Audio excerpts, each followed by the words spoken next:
He played baseball at Barcelona. All right, everybody, we're about to get started. First off, welcome to Eldridge Park. We've got the Bat Kids, Gwen Marcus. What a special day it is, and because it's the final regular season home game here, it's time to really celebrate and recognize not only Eldridge Park, but also the Catch, the brand new statue here. So first off, can we get a round of applause for that? So a fun, short ceremony really in the dedication of the Catch. We've got some of our Bat Kids, they all have something they'd like to say about that and how that really comes in together with Eldridge Park and really just the beauty of it. So we're going to go down the line. Eliza, I'm going to hand this to you. I didn't even bring a paper, so they've got all the papers. They're the ones that are prepared to go, so I'm going to give it off to them. Hi, I'm Eliza Keekly, and I love coming to Eldridge Park every summer. One of my favorite parts is eating ice cream sandwiches, sitting on the bleachers and talking baseball and seeing friends. My favorite part of all is bat grilling.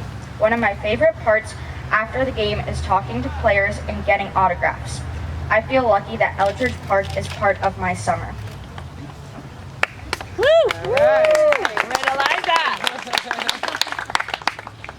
I've been coming to Eldridge Park since I was 4 years old to watch baseball games with my family.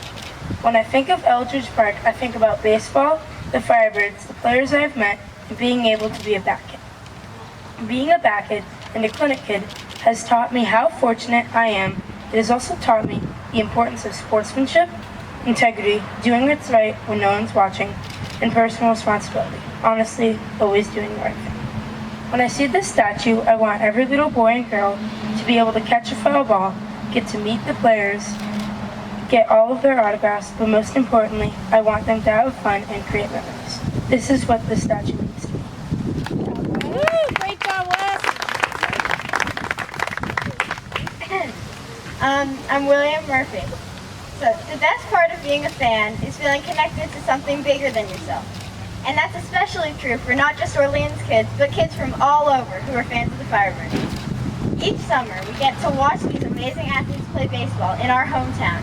We attend clinics and work as bat kids, so we get to know the team. We watch the games surrounded by family, friends, and community, and we cheer on our team, our Firebirds. It's something I'll always look forward to and be grateful for. Woo! Hello, I'm Ryan Emery. There's a famous quote from a well-known movie, A Field of Dreams. If you build it, they will come. That is also what this field and the Catch represent. They will come to see this statue, this field, this game. We are building a togetherness for the love of baseball and bringing youth out to this field for generations after generations. The Catch is a famous baseball play made by Willie Mays in the 1954 World Series. And here we have a child reaching to do the same play as so many of us hope to do, or stretch out for a foul ball that a future star may have hit. We are all brought together. Sorry.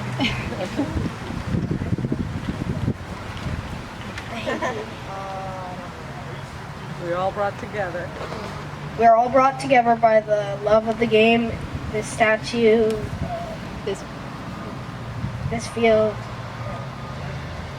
Let's give it up. All right.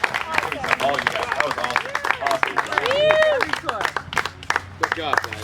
There we go. Okay, before we hand it off to Gwen Marcus, because she has some things she'd like to say to everybody here at Eldridge Park and just in recognition of the Catch. If you've gotten the opportunity to really take a look, then fantastic for you. If you haven't, then get a chance to really take a close look, because you can get lost in the eyes. Every single angle you look at from the Catch statue, the pupils look a little bit different. So it's really, really a beautiful statue, and there's details like the shoelaces, the buttons on the uniform. It's really, really an amazing statue, and it's one that I think, and I think everybody here can agree, just fits so perfectly with Eldridge Park and the magic atmosphere that Eldridge Park really gives off. So for Gwen Marcus, for the Catch, first off, can we get a round of applause? And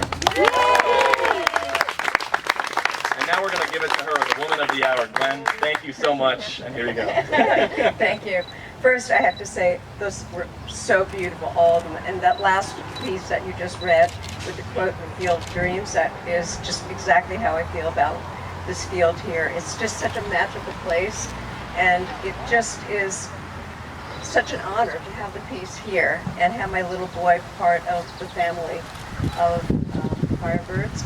I'm hoping that he's going to bring much luck to today's game and many, many more games in coming years. And I want to thank Bob and everybody that has been associated with the Firebirds to make this happen. It's just been incredible. I'm just so pleased. Thank you. Thank you. Hey, Eldridge Park would be nothing if it wasn't for the people like Gwen Marcus, for the people like all the Bat Kids, and for the people like all of you. So for everybody, we all appreciate you. On behalf of the Firebirds, thank you for making Eldridge Park. And Bob O'Donnell, please come up here, and you're going to officially close this out. President of the Birds. Well, just, on behalf of the Firebirds Executive Committee and the whole organization, we just really, really excited about having the statue at our field. Can't thank you enough. It's been a great 6 months that we've worked on this. I appreciate it so much. Thank you. One more thing, if you want to present it back, signed by the whole team. Oh my gosh. As a memory of this event, and we thank you very much. Thank you. What a special day, everyone. Thanks for coming out.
For the final time in the 2019 regular season, the Orleans Firebirds play at Eldridge Park as Kelly Nicholson's club welcomes the Chatham Anglers for the second leg of a split doubleheader. We welcome you here to Miss Eldridge in Orleans, Massachusetts, alongside my broadcast partner Thomas Cinzarella. I'm Josh White. Thomas, game one of this split doubleheader went the way of the Orleans Firebirds, an 8-5 victory over the Harwich Mariners at White House Field. Yeah, everything was really working well for the Firebirds in that ball game. Started off with Adam Seminaris. He did allow 3 earned runs, but all of them were off the bat pretty much of Chris Lanzilli, which is hard to put down. 3 home runs, but the Firebirds bats got go themselves. A 5-run 5th inning catapulted them into victory. Really, Shea Whitcomb, the guy leading the charge, 3 for 4 with 2 RBIs and a home run as well. Chatham fell 8-5 in the first leg of the split doubleheader to the Brewster Whitecaps. Chatham still in first in the East Division at 23-16-2. The Orleans Firebirds in third at 21-16-4 with 46 points, just 2 points shy of the pace in the East Division. Huey Morrill, the shortstop from Oklahoma State, will lead things off tonight, set to face the southpaw Jared Schuster from Wake Forest. Schuster, his 7th start of the summer, winds and fires first pitch. Fastball taken up and away for a ball 1 at 7:01 p.m. And we are underway at Eldridge Park. 83 degrees, sunny, winds blowing out of the south-southwest at 8 miles an hour. 1-0 crushed out to left field. Left fielder Kokoska takes a step back, lines it up, makes the grab. 2 pitches and a 1 away to start the ball game. For Schuster, it's his 7th start of the summer. He's 3-0 with a 1.66 ERA. He's thrown 27 innings for the Birds, 4 walks and 28 Ks. Last pitched in the second game of a doubleheader against the Mariners 6 days ago. First pitch to Caden Polkovich. Fastball skied back out of play for strike 1. And that start for Schuster, he went 4 innings of 3-run baseball. Gave up 6 hits, no walks, and 5 Ks. 6'3" southpaw from Wake Forest, the 0-1 home. Fastball runs low, it's 1 ball and 1 strike. Schuster was named the Thomas Yonkis Pitching Award selection for the Birds earlier tonight. 1-1 breaking ball, chopped back foul. It's 1-2. Split the honors with Noah Skira, right-hander from Liberty. We'll give you the rest of the list later on tonight in this evening's broadcast. 4th of 6 meeting between these two sides in the regular season. They'll play 3 straight to close the books. 1-2 off speed, hammered back to the screen, and we'll do it again. Firebirds defensive alignment tonight, the outfield from left to right. Kokoska, Troiani, and Britton. The infield, Whitcomb at third. Murray, the shortstop. Marcano at second. Escara at first. And Emery, the battery mate for Jared Schuster. 1-2 breaker. Fouled back off the glove of Emery, and we'll do it again. Caden Polkovich, the center fielder out of Oklahoma State, batting .288 this summer. Switch hitter batting from the right side, the 1-2. Fastball hit on the screws right at the second baseman. Marcano lays out, knocks it down, throws to first in time. Julio Marcano at his natural second base, looking as smooth as ever. Knocks down the ball from Polkovich, fires to first for the second out of the inning. Yeah, Julio Marcano able to knock that ball down at second base. We saw him at first base in game 1 today. A hard hit ball that was 10 away from in the hole and just gloves it down and stays with it and throwing a first retire Polkovich. It's now Jorge Arenas, second baseman out of Stetson, will dig in. Batting in the 3 spot tonight. First pitch from Schuster. Breaking ball flutters to the outside corner for strike 1. Jeff Merzel calling balls in strikes. Patrick Burns at first. And Frank Auditor at third. Arenas steps back in the 0-1. Breaking ball drops low. It's 1-1. Chatham wearing their BP jerseys tonight. All blue, white lettering for the Orleans Firebirds. Their home whites, 1-1. Breaking ball catches the outside corner. It's 1-2. For Arenas, just 1 for his last 20. But that one, his first home run on the Cape. 1-2. Breaking ball just misses off the dish. It's 2 balls and 2 strikes. Chatham nothing, Orleans nothing. 2 gone in the top of the first. Schuster, the southpaw, looking for a 1-2-3 frame. Here's the 2-2. Fastball pounded low, and the count runs full. For Arenas, his college head coach, Steve Trimper, in the ballpark tonight. Second go-around on the Cape for Arenas. He might be called in to pitch the 7th inning this evening. 3-2. Breaking ball caught on a miss, strike 3. Sharp changeup from Jared Schuster had Jorge Arenas off balance, and the side is retired. A 1-2-3 inning for Jared Schuster as he continues his dominance on the hill on the Cape. We'll head to a short break at Eldridge Park in a scoreless ball game. Check out some highlights from the Birds' 8-5 victory earlier today. Change up is lifted high and out towards the left field. Backtracking is Gallon going back to the track. It's off the wall. Gallon has to scoop it up. Hurtuby's waving around third base. Girani as well. Cut off over the head of Hal Hughes. It's a 2 RBI base knock for Shea Whitcomb. His first pitch swinging a line drive. Just gets through the hole on the left side of the infield. Fecko rounding around second. Throw down towards home from Troiani. It's in time. 1-0 to the right-hander. He pops one down the third base side. Backtracking is Gallant going up to the track. It's out of here. Shea Whitcomb. It's a home run here to start things off in the 4th inning. Just a solo blast. Half inning first pitch of Marcano slashed over the second baseman Acton's head in the right center field. Coming around third is Zach Daniels. Hurtuby gets the stop sign at third base. An RBI double for Julio Marcano. 2-2. Fastball, hard chopper right back up the middle. Gets past Acton, the second baseman. Hurtuby's in. Coming around third is Marcano. He's in, standing up at home plate. It's a 2 RBI single for Max Girani that gives the Firebirds a 6-4 lead here. The 0-1 pitch is looped out towards shallow right field. Coming in is the right fielder. And Cabrera gets past him as it drops in for a base hit. Whitcomb getting the green line around third base, heading towards home. He's in, standing up. McCabe going in towards third base, and he's in. The 3-2 pitch. Fastball at the knees for strike 3 as the Firebirds defeat the Mariners 8-5.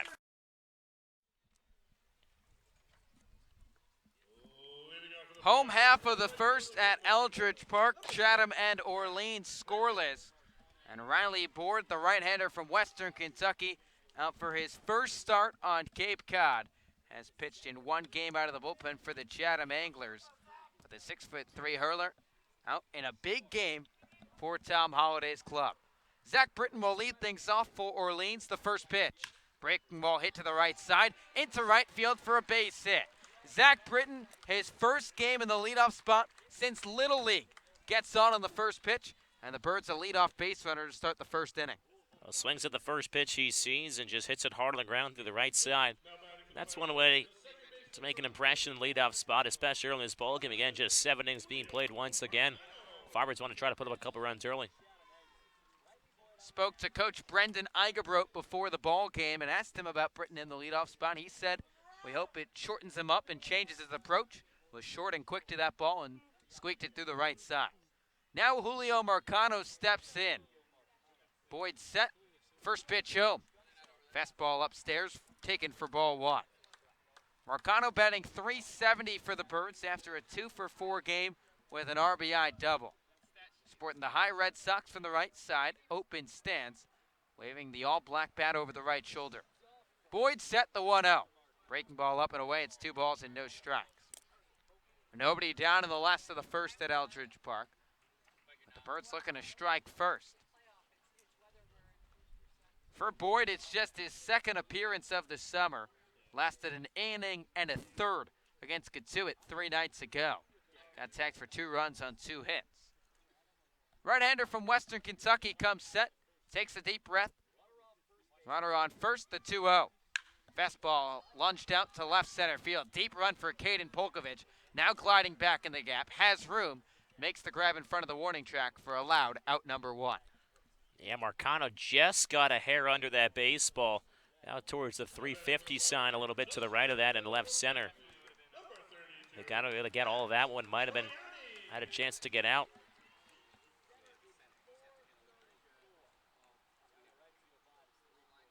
So now the Charles F. Moore Senior Award winner, given to the most valuable player for the Orleans Firebirds, Max Troiani, will dig in for his first licks at the dish. Riley Boyd set at the chest. Here's the first pitch. Britton going. Fastball taken up and away. Throw down from the catcher, Keaton Rice. In time. Keaton Rice guns down Zach Britton trying to steal. As Britton is caught 2-6 on the caught stealing. We don't see Zach Britton steal that often. It's the green light there. Keaton Rice with just a great throw to second. So Britton is gunned down for the second out of the frame, 1-0. Fastball taken outside, it's 2 balls and no strikes. Let's give you the Anglers' defensive alignment. The outfield from left to right, Hall, Polkovich, and Kalilau. The infield, Wallace, Morrill, Arenas, Smith, and Rice, the battery mate. 2-0, fastball swung on, it hit into center field. Polkovich coming on, that's going to skip down for a base hit. Max Troiani, another single, his 45th of the summer, and the Birds a 2-out base runner here in the first. Well, Polkovich got an awkward read on that baseball in center field. He first kind of halted out there and then started charging in. Pretty late out there. So now Shea Whitcomb, third baseman from UC San Diego, will dig in from the right side. Troiani extends his lead off first base with 2 away. First pitch. Breaking ball drops in on the outside corner for strike 1. Chatham nothing, Orleans nothing. 2 away in the last of the first. Whitcomb batting .307 on this summer with a team high 8 home runs. Open stance from the right side. Boyd set at the chest, 1-0. Pop-up hit to the right side. Second baseman Arenas going out. Tough play down the line in foul ground. Can't make the grab. So the ball drops down foul. There's a long run for Jorge Arenas, shifted up the middle. Came right of that first base line, had to battle the sun, and it dropped down in foul territory for strike number 2. So another chance for Shea Whitcomb, third baseman who went 3 for 4 in the first leg of the doubleheader. And a double and a home run as part of a 2 RBI day. Honorable mention, Division II All-American steps back in from the right side. Troiani aboard at first with 2 down. Boyd set, first base side, 0-2. Breaking ball chopped to the left side, and we'll do it again.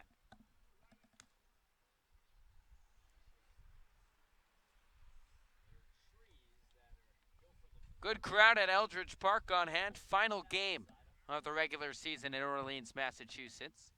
There will be at least one in the postseason in 2019. That would come either Friday or Saturday this week, depending on the final few games. 0-2. Breaking ball drops low, knocked down by the catcher, Keaton Rice. Whitcomb laid off on the appeal. It's 1-2.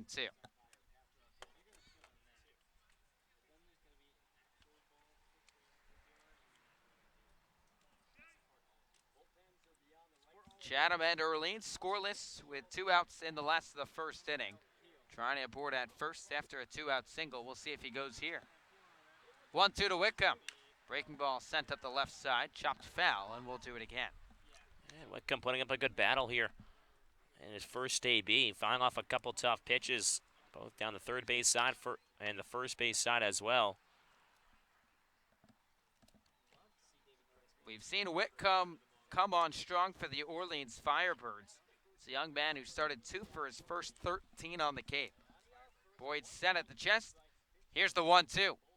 Breaking ball skied high left side. Third baseman Paxton Wallace going out in foul ground. He'll make the call, he'll make the catch, and the side is retired.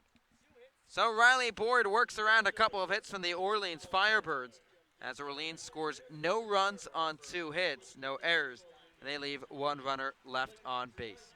After 1 complete inning at Eldridge Park, Orleans and Chatham, nothing doing, and we'll send it over to Scotty Gage as we check in with our sideline reporter for the first time tonight. Hey, thanks, buddy. I think this has got to be less about me, less about even the Birds on the field, and just all about really everybody behind me on the hill. It's the last home game, the last official game here at Eldridge Park. Of course, the Firebirds are in the playoffs, and there will be another game, but the last regular season home game here at Eldridge Park, the last officially scheduled one. So if we can get the camera to really take a look at all the fans that are here, because it's a special atmosphere tonight. We got to honor Gwen Marcus in the catch before the game, and I know we played that. We're going to have that on our YouTube channel much in the next few days. We got to honor all the players with different awards. Most of all, tonight is about honoring those that have come out here in the town of Orleans, that are set up their lawn chairs, set up their towels hours before the games, in the mornings of the games, to be a part of this. And talking with everybody, Eldridge Park is nothing if it doesn't have the people, which what it does have.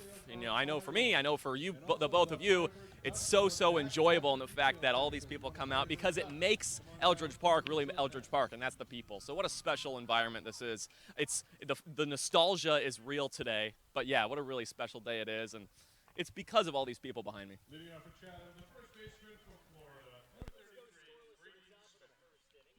Top of the second at Eldridge Park, Chatham and Orleans scoreless.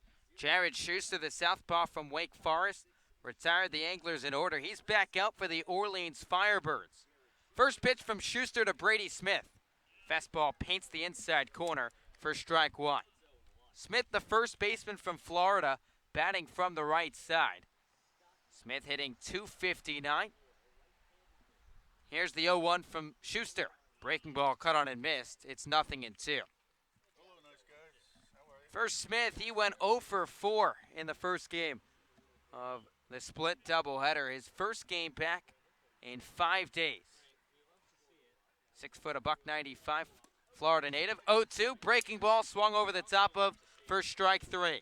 3-pitch strikeout for Jared Schuster, his second of the night, and there's one away. Well, it's tough as an opposition if Schuster can pound the zone early because he'll throw that changeup all day long. We've already seen a couple swing and misses tonight, one from Arenas and one here from Brady Smith to get punched out on. So now Charlie Welch, the DH from St. John's River State, strolls to the plate. First pitch, breaking ball dots the outside corner for strike one. No score in the top of the second with one away. Schuster back on the bump, roaring and ready to go. The 0-1 home. Fastball hit back foul. It's 0-2. Welch has been on a tear for the Anglers over the last 5 games, batting .389. The sophomore from Clearwater, Florida, has that average just under the Mendoza line. 0-2. Fastball outside. It's 1 ball and 2 strikes. Welch at 6'1", 210 pounds. Number 5 across the back of his chest. Here's the 1-2 from Schuster. Breaking ball tapped left side. Third baseman Whitcomb coming on. He fields, fires to first in time for the second out of the frame. 5 up and 5 down for Jared Schuster as he's setting down the Anglers with ease. Yeah, I wouldn't be surprised if he can go through this lineup one time, sending out all the Anglers, especially going through a bulk of the order already. Some of the tough hitters in this lineup. Looks like he's got his stuff really working well tonight. So the first pitch to Kendrick Callalow. Breaking ball on the inside corner for strike one. Chatham nothing, Orleans nothing. 2 gone in the top of the second. Callalow trying to reach. Snap a streak of 5 retired in a row. 0-1. Off-speed pitch over the outside corner. It's 0-2. Callalow, a $156 hitter on the Cape. Here's the 0-2 from Schuster. Breaking ball drops low. It's 1 ball and 2 strikes. Tall, high blue socks for Callalow. Blue spikes with white as the stroke. 1-2. Fastball just misses outside. Second baseman Julio Marcano wanted that call. It was a couple steps towards the first base dugout. It's 2-2. Freshman All-SEC team selection back in the 2-2. Breaking ball caught on and missed, strike 3. 6 up and 6 down for Jared Schuster. The southpaw from Wake Forest is rolling as he has struck out 3 of the first 6 he's faced. We're through an inning and a half at Eldridge Park.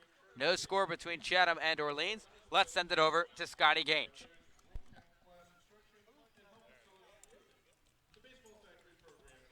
Hey, there we go. We'll begin here. Yeah, we'll give a little wave. Here with TJ King, Director of Baseball Ops for the squad. TJ, first off, thanks for the time. Happy final opening day. We see all the people out there. How cool is that to take a look and see the great crowd tonight? It is nice to have the crowd filling in tonight. We got the nice Orleans-Chatham rivalry, so to have a fan base come in like this to show their support towards the end of the year with the playoff push coming up is really cool. So how's this season been for you? I know this is not the last home game, but it's the last home game in the regular season. When you can look back and kind of think about that, how's the season been for you?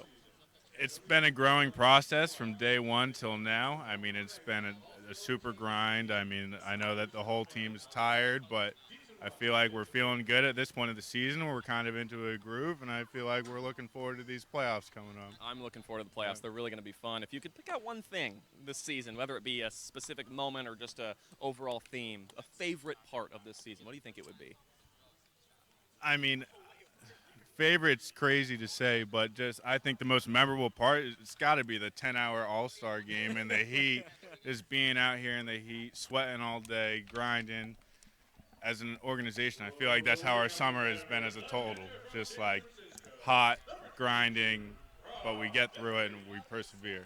Awesome, TJ, thanks so much. He makes the Firebirds. Going to recognize and celebrate with a lot of everybody here. But TJ, thanks so much, man. Appreciate the time. Scotty, thank you. Guys, we'll send it back to you. First pitch from Riley Boyd to Rob Emery, chopped to the left side, fielded by Huey Morrill in the hole. Strong throw on to first in time. Huey Morrill, a backhanded ball on the left side, throws out the Firebirds catcher for the first out of the inning.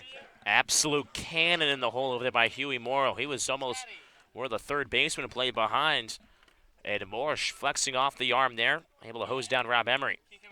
There's one away in a scoreless ball game in the last of the second at Eldridge Park. Zach Kokoska steps in from the left side. First pitch from the right-hander, Riley Boyd. Fastball swung on, hit into center field. Coming on is Polkovich. This is going to get caught on a fly. 2 pitches and 2 away here in the inning. Well, Zach Kokoska got robbed of a base hit there. Wind kind of just held it up a bit too much as Polkovich was shading over towards left center and made the catch on the run. It's now Tanner Murray, the shortstop from UC Davis. 2 pitches gone in this inning. Murray hitting .213 with a couple of home runs. Oh, in the summer, we'll try and extend the frame. Boyd's first pitch to Tanner Murray. Fastball catches the outside corner for strike 1.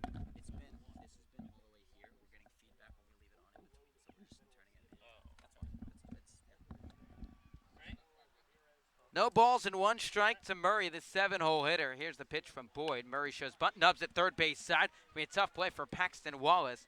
But Riley Boyd and Wallace watch it trickle foul. It's 0-2. We saw Chase Walters kicks the ball. Wallace just picks the ball up. We saw just a few days ago. 2 quick outs here in the second at Eldridge Park. Chatham and Orleans. Nothing doing. Tanner Murray had his bat waiting right. Smack dab stand up at home plate. Keaton Rice, the catcher, put it the barrel straight in the dirt, waiting to grab it, the handle. So Murray takes the long stroll back. He'll get back in from the right side. 4 pitches and 4 strikes from Riley Boyd in this frame. Here's number 5, 0-2. Breaking ball drifts outside. It's 1-2. For Murray, he went 0 for 3 in the first leg of the split doubleheader. That was an 8-5 Orleans win. Here's the 1-2. Breaking ball check swing from Murray. Couldn't lay off. Strike 3. Keaton Rice will apply the tag, and the side is retired. Murray tried to scamper past Keaton Rice after the home plate umpire Jeff Merzell punched him out. There was no appeal, but Murray goes down on strikes for the 1-2-3 frame. Birds go down in order in the second. We're through 2 complete innings at Eldridge Park. Chatham and Orleans, nothing doing. And we'll toss it over to Scotty Gaines. Scotty? Hey, thank you, guys. Continuing our day of celebration with some of the guys that make the Firebirds. James Risley, we've got Jesse Frazier. We also have our guy Eugene, so we're going to ask him all a quick question. James, I'll start with you. You love Land Ho, you love the knack, you love the lunches with Kelly, but this summer, what's been your favorite part with working with the Birds?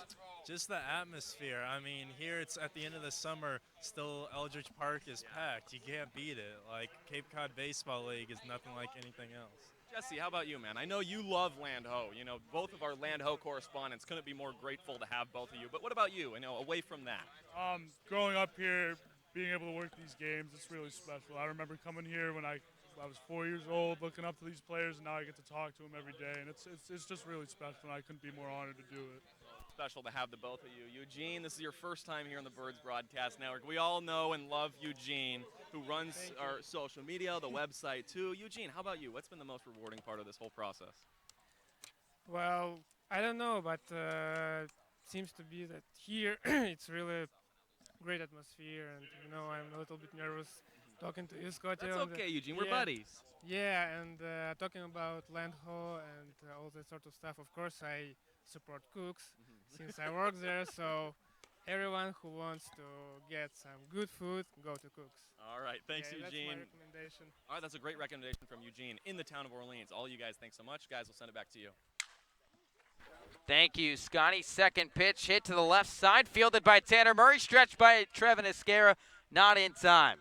An infield single for Paxton Wallace, the third baseman, smacked one in the 5-6 hole. Murray backhanded it, had to throw off balance, but Wallace beats it out. Well, we've seen plenty of plays down there by Tanner Murray in the hole.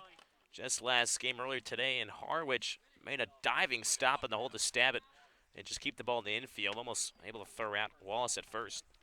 So now Keaton Rice will dig in for the first time tonight. He's squaring around, pulls it back on the breaker, taken outside for ball one. Rather, in there on the inside corner for strike one. Chatham and Orleans scoreless in the top of the third at Eldridge Park. Big game for both sides, as if the Firebirds win out, they'll be the 1 seed in the East. If the Anglers win out, they'll be the 1 seed. 0-1. Breaking ball fouled back to the screen. Snowballs and 2 strikes. Rice this summer just batting .229, but against the Orleans Firebirds, 3 for 5. Has also drawn 4 walks in 3 games. Schuster's southpaw set at the chest, the 0-2 home. Breaking ball taken for strike 3 called. Gorgeous curveball from Jared Schuster, dropped over the heart of the plate. It's the 4th K, and there's 1 away. Well, there it is. Once again, can mix on a changeup, slider, fastball. You got it. You name it, he's got it. And Schuster able to retire Keaton Rice. So now Colin Hall, left fielder from Georgia Tech, will dig in. Hall batting an even 200 on this summer, but he's 0 for his last 16.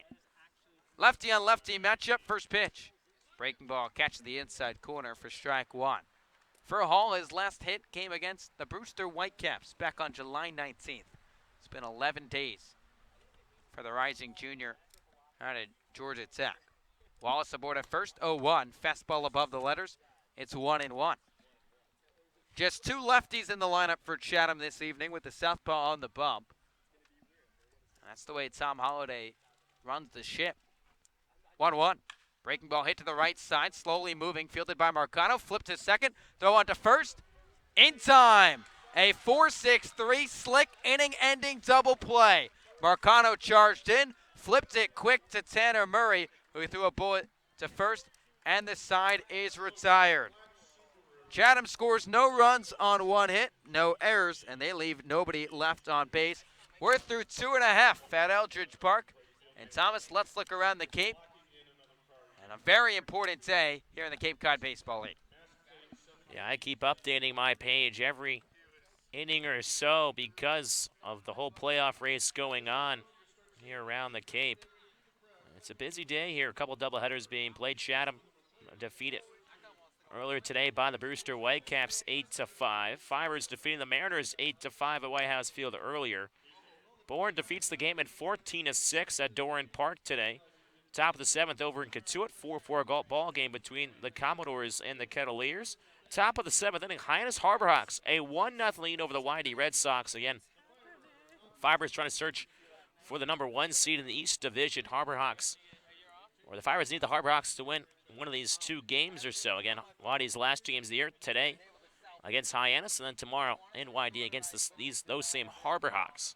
Top of the 3rd inning, Mariners holding a 6-0 lead over the Brewster Whitecaps. Harwich jumping all over the Whitecaps, pitching early and often.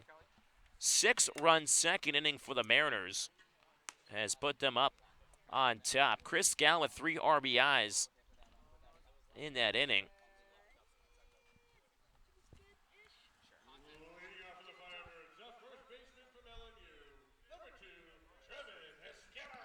Bottom of the 3rd at Eldridge Park. Orleans and Chatham scoreless. Riley Boyd, right-hander from Western Kentucky, settles in once again for the Chatham Anglers. First pitch to Trevin Esquera. Fastball chopped to the right side. This will trickle foul for strike 1. It'll be 8, 9, and 1 for the Birds. Dom Keegan and Zach Britton to follow. Orleans has had 2 hits across the first 2 innings. Those both came in the first inning after a 1-2-3 frame for Riley Boyd. Boyd winds and fires the 0-1. Breaking ball smacked to the right side. Second baseman Arenas shuffles to his left. Sidearm throw to first for out number 1. So now Dom Keegan, rising sophomore out of Vanderbilt, will go for his first hit on Cape Cod. A recent addition to this Firebirds squad, 0 for his first 5.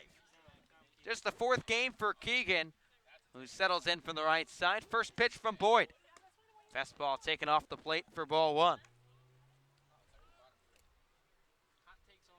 No score between Chatham and Orleans with 1 gone in the bottom half of the 3rd. 1-0 from Boyd.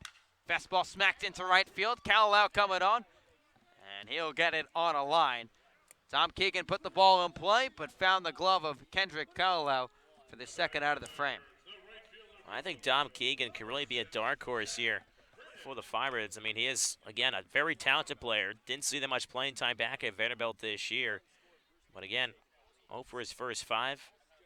A couple of strikeouts, unfortunately for him. Now puts a ball in play, a hard ball in play as well. So now Zach Britton digs in. First pitch, breaking ball skips in low for ball 1. That's the first ball this summer Keegan's put in play, and probably 9 times out of 10 that's a single, but hung up just enough for Callao.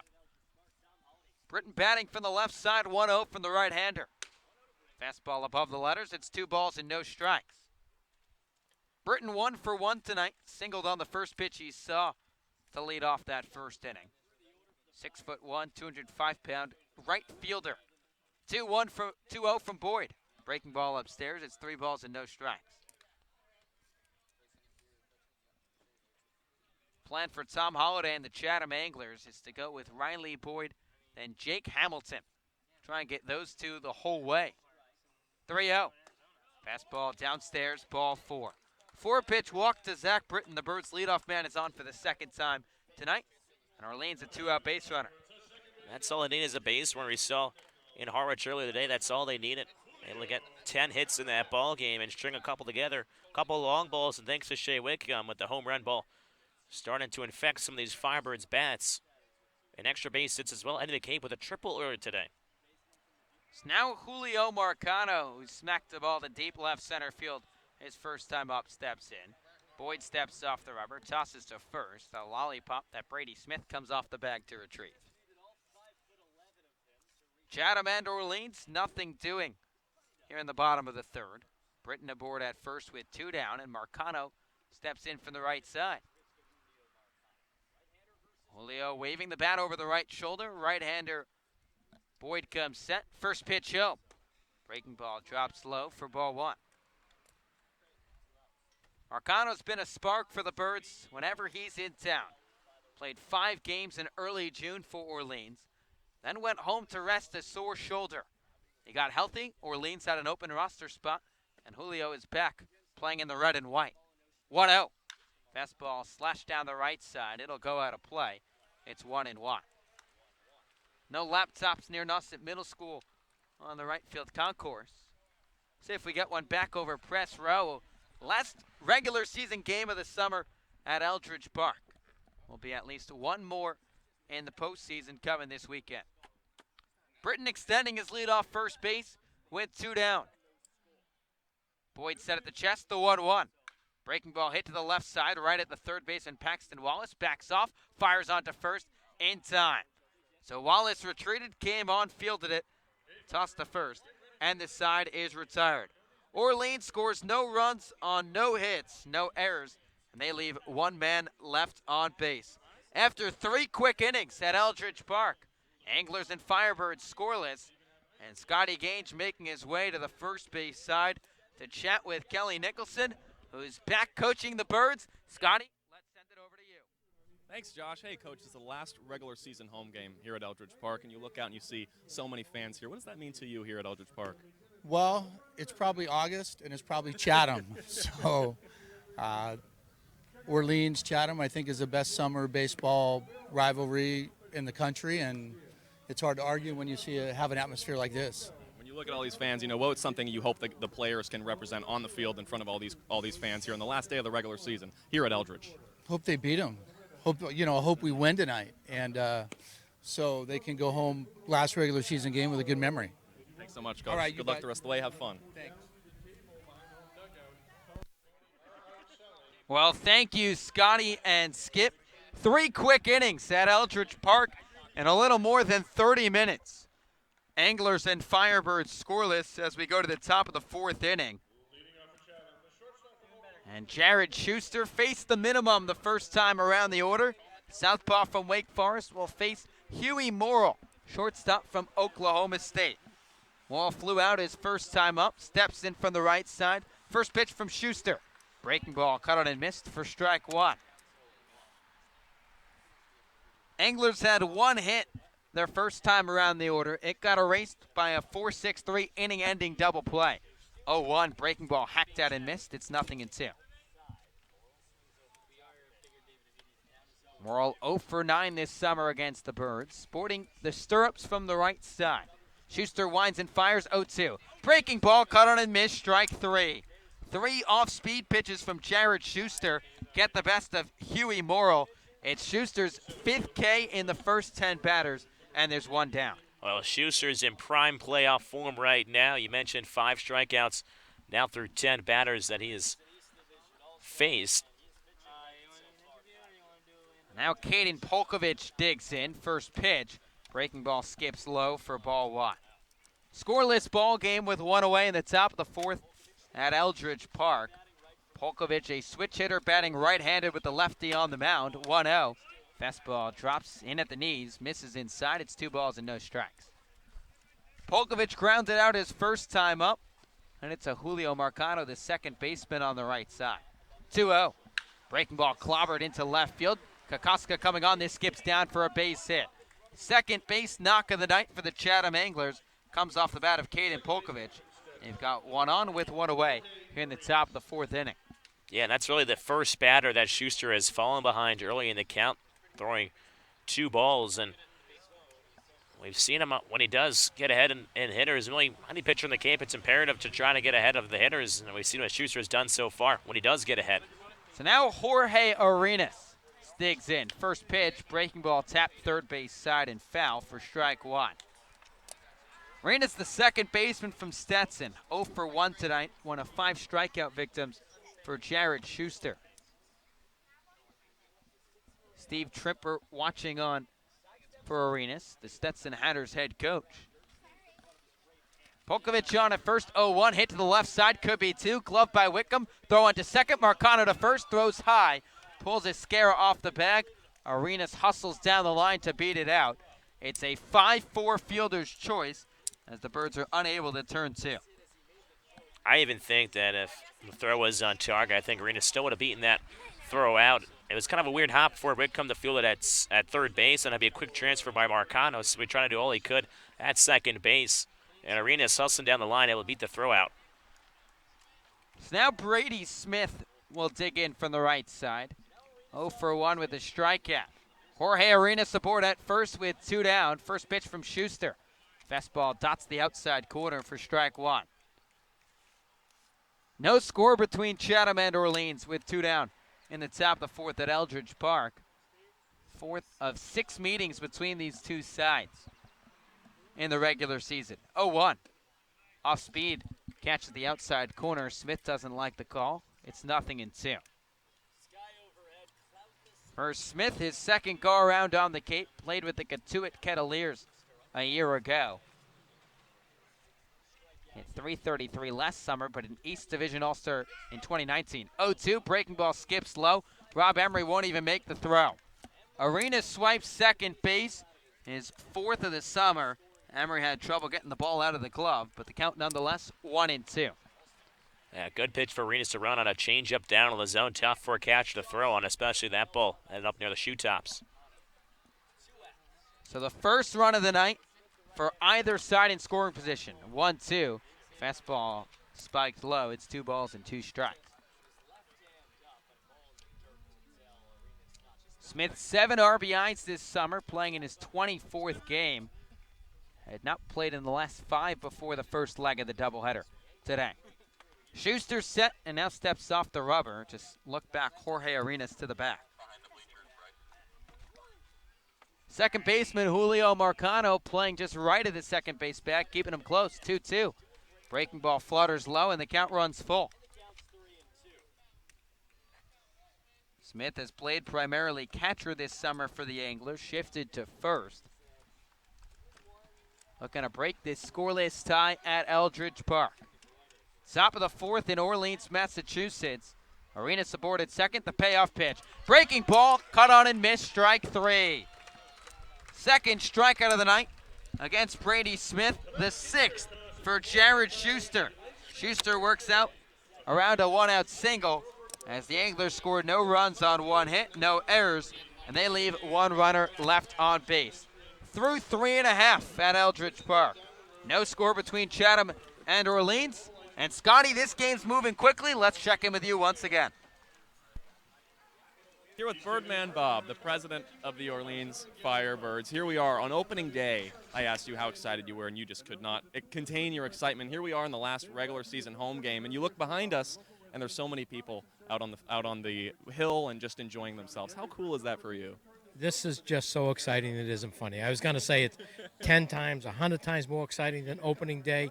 I mean, it's been a great season. We've had great weather, great crowds. We dedicated the statue today that should be inspirational to the kids and adults. I mean, it's just been a fun year, you know, and it's a great night. Yeah, you mentioned dedicating the statue today. Before, at around 6:15, we had a celebration to celebrate Gwen Marcus, the new catch statue, and you went up there and you got to give her a gift from the Birds, and it was a bat signed by all the players. Signed by all the players, and I think she really appreciated that. I'm sure they're going to go out and buy some kind of case for it. They're going to hang it somewhere because I think it really surprised them, and I think it was special for them. We wanted to do something that was special for them. Well, I know it really was special for her. It was fun seeing Gwen Marcus's face, and it's fun seeing all the faces out here. So for you, thank you for everything. Thank you, Scotty. Hey, and the Birds aren't done yet. We got a long way to go. Guys, we'll send it back to you. Birdman Bob. Bottom of the 4th at Eldridge Park. Riley Boyd, right-hander from Western Kentucky, goes back out for the Chatham Anglers. First pitch to Max Troiani. Breaking ball slapped to the left side. Third baseman Paxton Wallace backhands. Throw high over the head of the first baseman Brady Smith down the right field line. It caroms off the netting down the right side. It'll be an infield single for Max Troiani, his second of the night, and the Birds a leadoff man here in the 4th. Well, if Paxton Wallace was able to make that play, got to put that on Sports Center then, because that was like a Nolan Arenado play down there at third base, backhand on the line, had to throw a bullet down to beat Toronto, who we know has speed, and Toronto able to leg an infield single. Now Brady Smith, the first baseman, at just 6 foot even. That's a tough play for anyone. It doesn't help when your first baseman is just 6 foot. Shea Whitcomb digs in, first pitch from Boyd, breaking ball inside for ball 1. Firebirds and Anglers scoreless in what's going to be a dash to 7 innings tonight at Eldridge Park. Second leg of a split doubleheader. Anglers played at Veterans Field against Brewster and fell 8-5. Boyd set at the chest, 1-0. Fastball up in the zone, cut out and missed. It's 1-1. Firebirds were at White House Field against the Harwich Mariners. Birds took game 1 of the doubleheader, 8-5. Trani aboard at first. Another multi-hit game for the Bentley Falcon, his 16th this summer. Whitcomb pops up in foul ground to end the first inning his last time up. The 1-1. Fastball ripped out and missed. It's 1-2. Orleans and Chatham scoreless with nobody down in the bottom half of the 4th inning. Trani aboard at first, extending his lead. Smith holding him on. Whitcomb steps in from the right side, open stance, tapping the front foot. Boyd set at the chest, the 1-2. Breaking ball flutters outside. It's 2 balls and 2 strikes.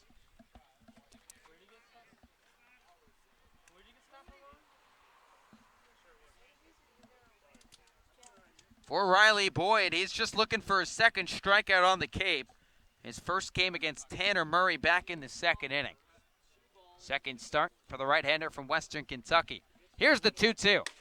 Fastball above the letters inside, and the count runs full.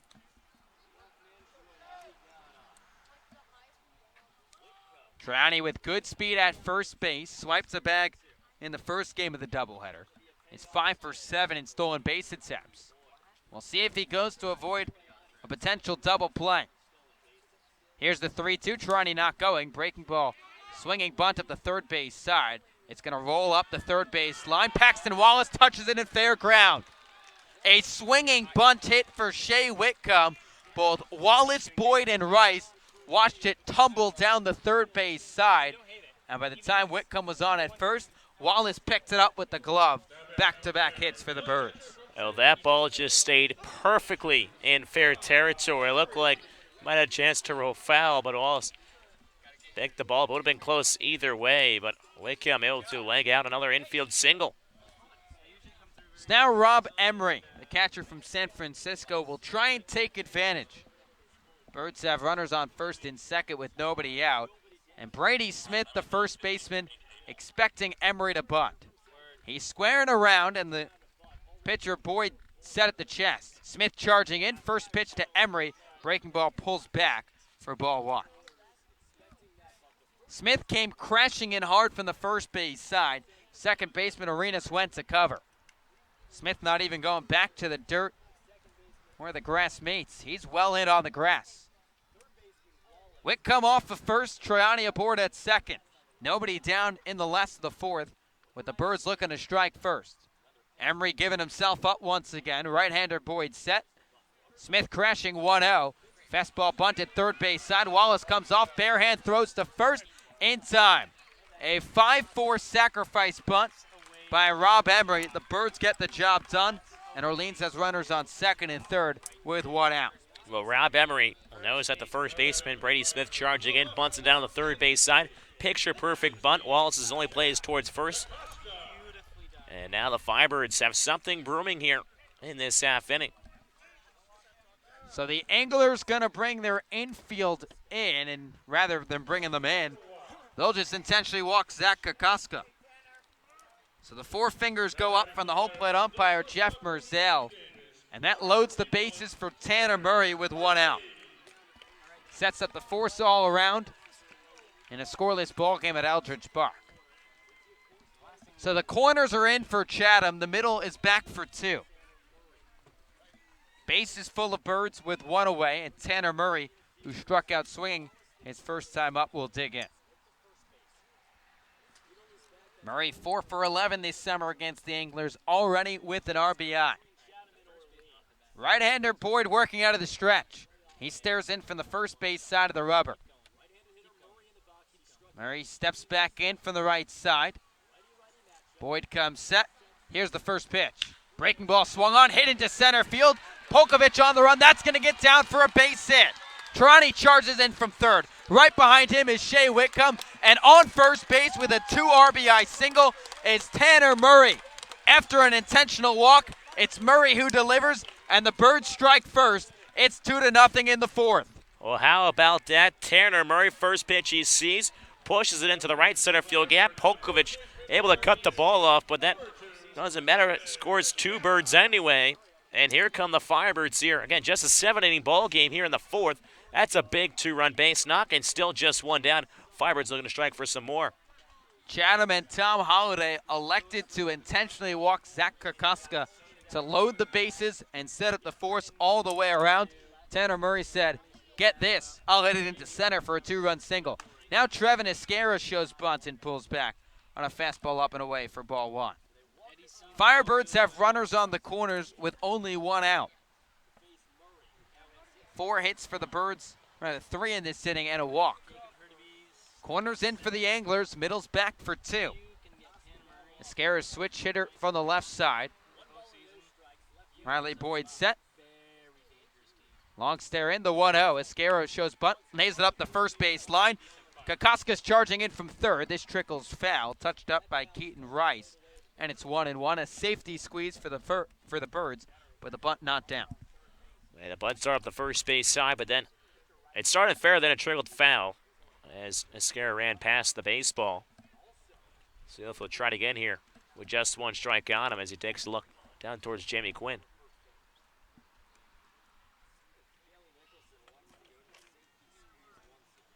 We'll see if the safety squeeze is on again for Orleans. We've got Tanner Murray aboard at first. Zach Kokoska 90 feet away. Orleans a 2-run lead. Escara giving himself up. Here's the 1-1. Breaking ball drops low. It's 2 balls and 1 strike. That time Escara squared around early before Boyd even delivered home. If he gets the bunt down, it could be trouble for the Chatham Anglers infield. Wallace is in on the grass at third base. Birds just looking to tack on another run here in the 4th. Right-hander Boyd set 2-1. Escara squares, gets it back in front of the mound.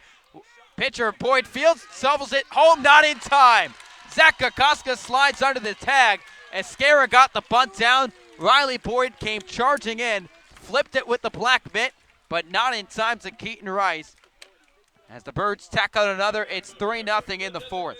Well, Escara does get the bunt down, but it goes right back towards the pitcher in Boyd, but even better base running by Zach Kokoska. He sees where it is. He makes a decisive decision, says, I'm going to run towards home. Throw beats him there on the glove flip, but tag was high as Kokoska able to get under it. A fielder's choice and an RBI for Trevin Escara. 2 on with 1 down, and Tom Keegan, the batter. Breaking ball beautifully paints the outside corner for strike 1. Birds have struck for 3 in the inning on 3 hits, and Orleans looking for more with runners on first and second and only 1 away. Keegan squared up a ball his first time up, but found the glove of Kendrick Kalilau. 0-1. Breaking ball fisted foul down the right side. It's no balls and 2 strikes, and a great play by a fan on the hill at Eldridge Park. That's what it's all about sometimes. Nice plays on the hill. Firebirds a 3-0 lead here in the 4th at Miss Eldridge. Right-hander Boyd set, first base side. The 0-2 to Keegan. Breaking ball drops in low, knocked down by the catcher Keaton Rice, and it's 1-2. Orleans is looking for their first win of the summer over the Chatham Anglers. The A's took the first 3. They swept the 4th of July doubleheader. The 3rd coming at Veterans, the 4th at Eldridge Park. Here's the 1-2. Breaking ball topped back to the mound. Boyd fields, throws to third in time, and that'll be the only play Chatham has. Boyd elected to throw to Paxton Wallace at third. They got the lead runner, but another fielder's choice just switches things up, and the Birds have runners on first and second with 2 away.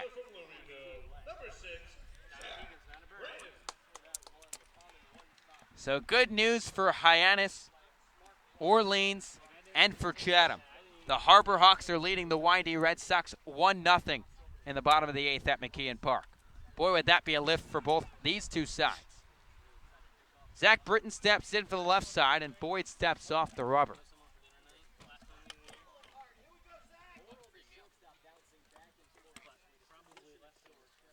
(3-0) Orleans over Chatham with 2 away in the last of the 4th. First pitch to Britton. Fastball swung on and missed for strike 1. Britton, the 8th hitter this inning for the Birds. He's been aboard twice.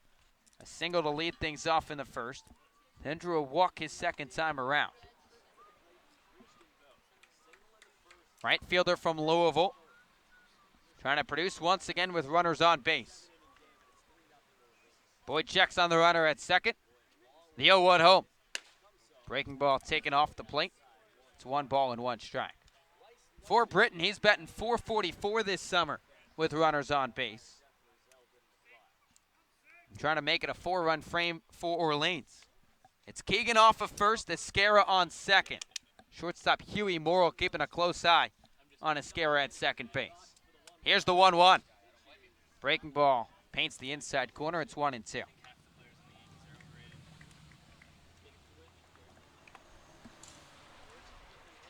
Chatham Anglers amid their first 4-game losing skid under Tom Holliday.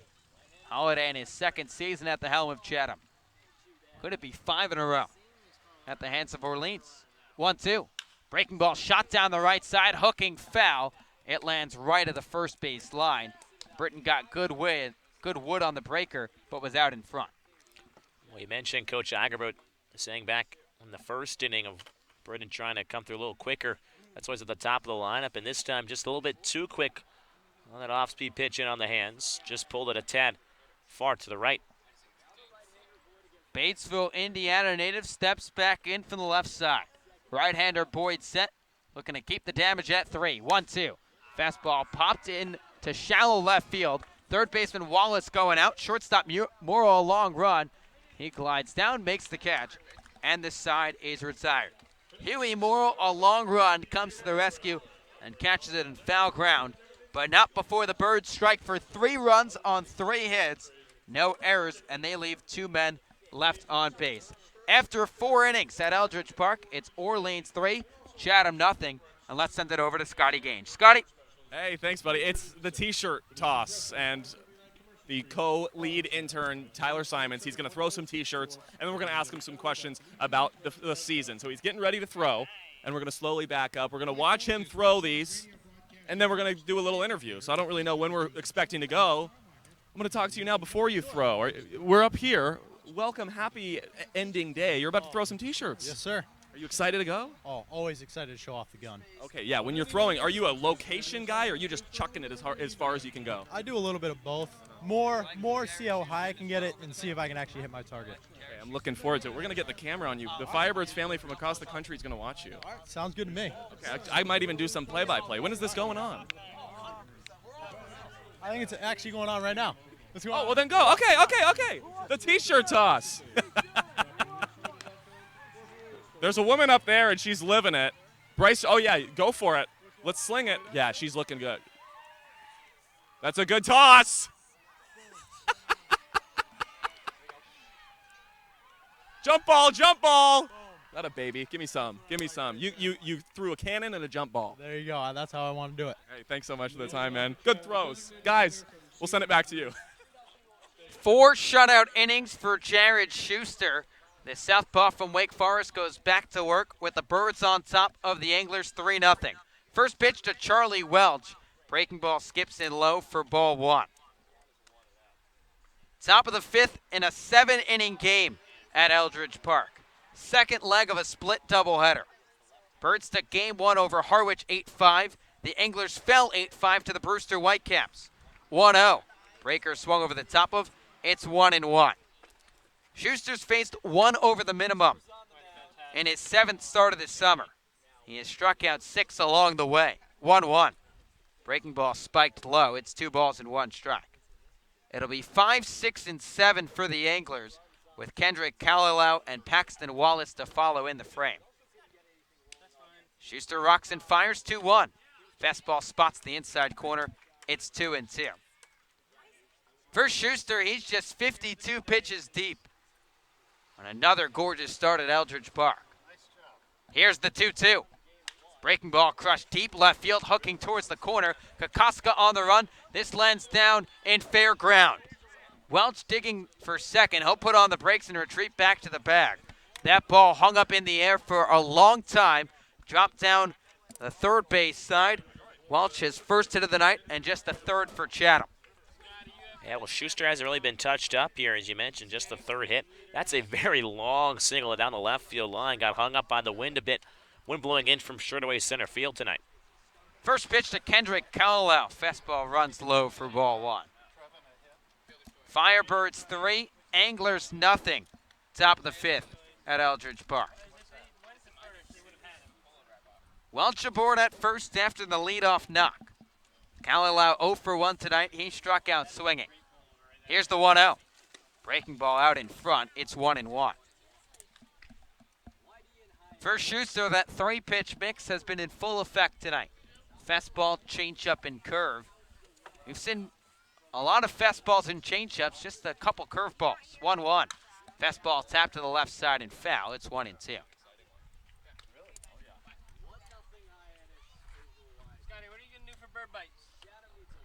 Some scoreboard watching for both the Anglers and the Firebirds. Hyannis 3 outs away from picking up an upset win over the YD Red Sox. 1-2. Breaking ball taken above the letters. It's 2 balls and 2 strikes. If that result holds at McKeon Park and the Birds defeat the Anglers, Orleans would be tied for first in the East Division. 2-2. Breaking ball fisted back out of play. Skips onto the top of the Orleans dugout. It's going to stay there, and we'll do it again. And you'll see about 10 kids try to come over and try to lodge that ball out from behind the Orleans dugout. Good battle from Kendrick Calloway. Right fielder from Florida steps in, 2-2. Fastball runs inside above the shoe tops. It's 3 balls and 2 strikes. We'll see if Holiday sends Charlie Welch in motion. He's just 1 for 2 in stolen base attempts this summer. Anglers trail 3-0. Payoff pitch, breaking ball upstairs, ball 4. First walk of the night for Jared Schuster. Issues a free pass to Kendrick Calloway. And now the tying run will come to the plate in the form of Paxton Wallace. Yeah, Schuster had only allowed 4 walks this whole season through 27 innings coming in. He doesn't walk that many hitters, but Calloway really just worked a really good walk there in that AB. Saw a lot of pitches that were close just out of the zone. Just a keen eye at the dish from Calloway. So Matt Troop and Rob Emery will come out and have a word with Jared Schuster and try and calm the southpaw down. A right-hander starting to toss in the Orleans bullpen. Who would imagine the Birds would look to get Schuster through the lineup the second time with 2 lefties to follow after Wallace. Calloway aboard at first, Welch off of second. But Paxton Wallace, the tying run in it from the right side. Schuster set at the chest, first pitch home. Fastball inside, taken for ball 1. Firebirds 3, Anglers nothing. Nobody down in the top of the 5th inning. Third baseman from Wichita State, 1 for 1 tonight. A single back in the 3rd inning. Long stare in from Schuster, now he's set, the 1-0. Breaking ball cut on and missed, it's 1-1. For Wallace, he's hit 2 home runs this summer. Greenbrier, Arkansas native had 9 this past spring for the Shockers. Birds infield back for 2, 1-1. Fastball brushes Wallace off the plate. It's 2 balls and 1 strike.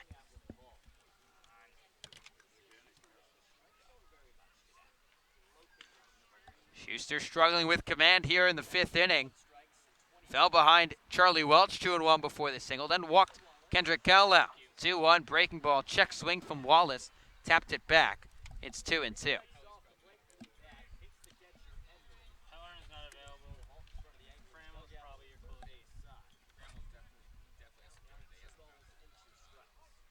Schuster looking to get out of the jam unscathed. He's still got 3 outs to find in this frame. 2-2. Breaking ball popped into shallow right field. Zach Britton charging in. Second baseman Marcano going out. It's Marcano who makes the catch, spins around and flips it back into the infield. Great play by Julio Marcano. Ranging out to his left. Makes an off-balance catch and keeps everyone put for out number 1. Yeah, fantastic play by Julio Marcano. He shaded up the middle at double play depth. And that, in order to make that catch, he has to be decisive right off the bat. Trying to go in the general direction where that ball is going to end up. Chases it down. Again, a lot of ground to cover for Julio Marcano. Well done. It's now Keaton Rice. Catcher will dig in. First pitch. Breaking ball catch the outside corner for strike 1. It's gone final at McKeon Park. Hyannis 1, YD nothing. Great news for both the Orleans Firebirds and the Chatham Anglers. 0-1. Breaking ball, half-hearted swing from Rice. Couldn't lay off. It's 0-2. Game also just took 2 hours and 1 minute. So if Orleans holds on at Eldridge Park, the Birds and the Anglers will be tied atop the East Division. 0-2. Breaking ball just misses outside, and it's 1-2. Firebirds sporting a 3-0 lead over the Anglers with a 1 away in the top of the 5th. Calloway aboard at first. Welch off of second. Here's the 1-2. Fastball pounded low and away. It's 2-2. Almost the same spot, different pitch this time. Goes with the fastball. First time was the breaking ball. Rice just 2 for his last 25 after a strikeout his first time up. Schuster looking for his 7th punch out. 2-2. Breaking ball just got a piece with Rice. Chopped it off the front right side. We'll do it again. And that one's going to sting. Anything off the toe around there is Rice bent down to feel almost his big toe on his left foot. Red shin guard on the front right foot, representing the hometown Bradley. Rice still hitless against Southpaws this summer. He's 0 for 7 with 6 Ks. He's only put the ball in play once. 2 on with 1 away, 2-2. Breaking ball misses outside. 3 very close pitches from Jared Schuster. Home plate umpire Jeff Merzell thought they missed off the plate, and the count's full.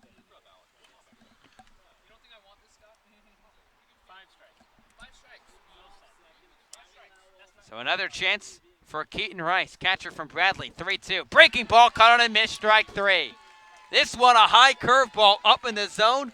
Rice couldn't lay off. It's the 7th punch out of the night for Jared Schuster, and there's 2 away. Well, with Jared Schuster nibbling on almost every part of the outside corner, you knew he had to win that battle. And catches Rice swinging a curveball at and above the letters. So now Chatham will use a pinch hitter. Tyler Dones will come on for Colin Hall. Hall had been hitless in his last 17 at-bats, and Tom Holliday going to play the matchups. He's going to bring a right-handed bat into the ball game and try and capitalize on this opportunity.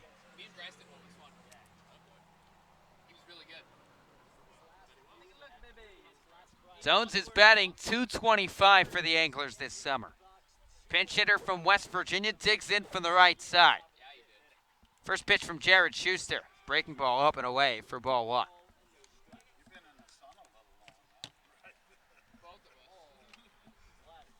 Firebirds on top of the Anglers, 3-0 in the top of the 5th at Eldridge Park. But the tying run at the plate, 1-0. Off speed pitch, tails outside. It's 2 balls and no strikes.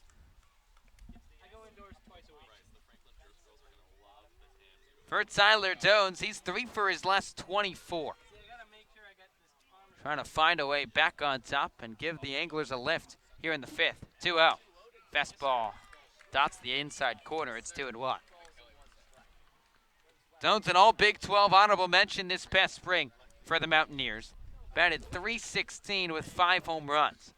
Has yet to hit one out of the yard on the Cape. Callauer aboard at first. Welch off a second. 2-1. Breaking ball drops low, and the count's 3 balls and 1 strike. A right-hander continuing to warm up for the Orleans Firebirds. We'll see if this is it for Jared Schuster. He's made it through the first 2 turns in the lineup unscathed. Here's the 3-1. Fastball pounded into right field. Zach Britton ranging in. That's going to drop down for a base hit. Welch takes the turnaround third. The throw to the plate offline. Tag applied from Emery in time. The throw from Zach Britton took Rob Emery up the first base line. Emery fielded it with 2 hands, dove back across the plate, applied the tag to Charlie Welch, and the inning is over. Jared Schuster gets out of the jam unscathed. The Anglers score no runs on 2 hits, no errors, and they leave 2 runners left on base. After 4.5 innings at Eldridge Park, the Firebirds lead the Anglers 3-0. And Thomas, boy, is that a big-time play in this ball game, the way that YD and Hyannis finished. Yeah, no, it definitely is. Second runner down at home plate to get thrown out. Max Troiani in the left field in Game 1 earlier today, gunned down a runner at home plate. So a left fielder in Game 1, now a right fielder in Game 2 have gunned down an opposing base runner. And again, it is big for the standings watch. Again, Hyannis defeating the YD Red Sox 1-0. So if Orleans were to win today, they would be tied with the Chatham Anglers for first place. Harwich leading the Brewster Whitecaps 6-0 in the bottom of the 5th inning at White House Field. Harwich trying to punch their ticket to the big dance with a victory. And if the Mariners were to drop that ball game, then another chance tomorrow to try to beat the Brewster Whitecaps. The Whitecaps still have another game after tomorrow's matchup against the Mariners.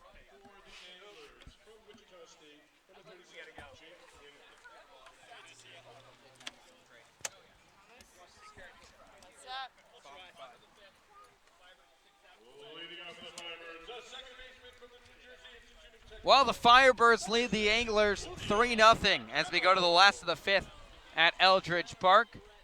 And Tom Holliday will make his first pitching change of the night. The right-hander from Wichita State, Jake Hamilton, comes on. First pitch to Julio Marcano. Fastball up and in for ball one. For Hamilton, it's his third appearance of the summer. He's just tossed 3 innings, all out of the bullpen. He's yet to give up an earned run across those first 3 frames. Right-hander winds and fires the 1-0. Breaking ball hit hard to the left side. Shortstop Huey Morrill ranges to his right, throws a bullet onto first for a 6-3 putout for out number 1. For Hamilton, he just pitched 3 days ago against the Cotuit Cavaliers. Tossed 2 scoreless frames, only surrendering 1 hit. Will close the line on the starter, Riley Boyd. He lasted 4 innings, gave up 5 hits, 3 runs, all earned, 1 walk and 1 K. So Girardi taps the plate with the black bat. First pitch, fastball up and in, taken for ball 1. Tyler Jones, who came on as a pinch hitter, will remain in the game in left field for the Anglers. Right-hander, the 1-0. Fastball popped right side, shallow right field. Arena's second baseman going out, gliding to his left. He'll make the grab over the right shoulder for the second out.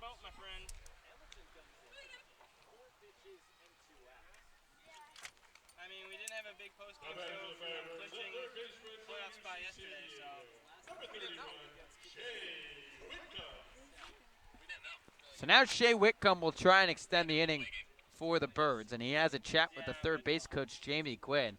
Might even be just trying to slow down Jake Hamilton on the mound. We've seen this the last few days from the Orleans Firebirds as the winds have started to rack up.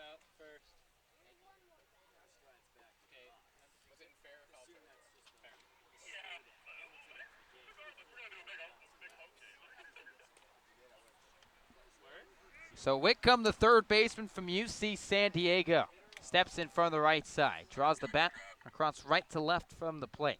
First pitch, chin music up and in for ball 1. Whitcomb singled back in the 4th inning. He came around to score on the 2-run single by Tanner Murray. Batting from the right side, the 1-0. Fastball taken above the shoulders. It's 2 balls and no strikes.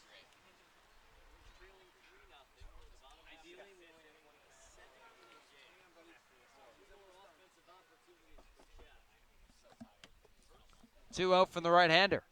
Fastball popped right side out of play. It's 2-1. For Whitcomb, his 8 home runs, most by a non-Division I player on the Cape since 2000. That's as far as the stats go back as they're recorded online. Got to dig further into the archives. 2-1 pitch. Breaking ball drops it on the inside corner. It's 2-2. Last of the fifth at Eldridge Park. Firebirds 3, Anglers nothing. 6 more outs remain for the Chatham Anglers in this 7-inning affair. Righty Hamilton shakes off the side. Now he's got it. Winds and fires the 2-2. Fastball cut and missed, strike 3. A 1-2-3 inning for Jake Hamilton. A right-hander from Wichita State comes out of the pen and gives the Anglers a lift. We're through 5 complete innings at Eldridge Park. It's Orleans 3, Chatham nothing. And let's send it over to Scotty Gage once more down the right field line. Scotty. Thanks, buddy. Here with Miss Sue Horton, the general manager. I like to call you the MVP of Eldridge Park. It's a special day today. It is. It is. Last regular game, home game of the season. We had the statue dedication, which was really special. We did a team awards. Right now we're looking at 3-0 lead, and we made the playoffs, and so life is pretty good today. Life really is good. It's a beautiful day. As we've mentioned a number of times, the fans are really out here at Eldridge Park, as they've been all season. When you kind of look at that and you think of this 2019 season at Eldridge, what do you think about? Well, I think it's gone really well for the fans. We've had a great competitive team, really engaging, nice guys that like to interact with the crowd. Very supportive fans, and this year, now at this point in the year, they're really packed in here. They're really packed in here, so that bodes well for playoffs. It should be really exciting. Yeah, and I said to Birdman Bob last inning, the Birds aren't done yet, but it is a fun time to celebrate and recognize the fun season that the Birds have had in 2019 and that we all have had in the Birds Broadcast Network. So thank you very much from all of us at the Birds Broadcast Network. Absolutely. Our pleasure. We're so glad you're here. The MVP, Miss Sue Horton. Guys, we'll send it back to you. Whole lot of baseball coming up tonight and then for the remainder of the season. Well, thank you, Scotty and Sue. The Birds lead the Anglers 3-0 as we go to the top of the 6th at Eldridge Park. 5 shutdown innings from Jared Schuster. Southpaw from Wake Forest will exit this ball game in a tune-up start before the Cape Cod Baseball League playoffs. And Jeff Pramel, the right-hander from Southern New Hampshire, will come on for the Orleans Firebirds. For Pramel, the 6'4" hurler, he's been sharp this summer for the Birds. It's his 13th appearance. He's 0-2 with a .352 ERA. Pitched a season-high 4 innings against the Falmouth Commodores 5 nights ago, giving up 2 earned runs, but now he's back for the Birds to try and get the final 6 outs for Orleans and give the Birds another win.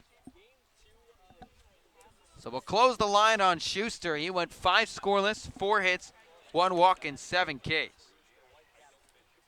That'll be the top of the lineup for the 3rd time with Huey Morrill, the shortstop from Oklahoma State. First pitch home. Fastball line down the right side and out of play for strike 1. It'll be Morrill, Polkovich, and Arenas 2 up in this inning.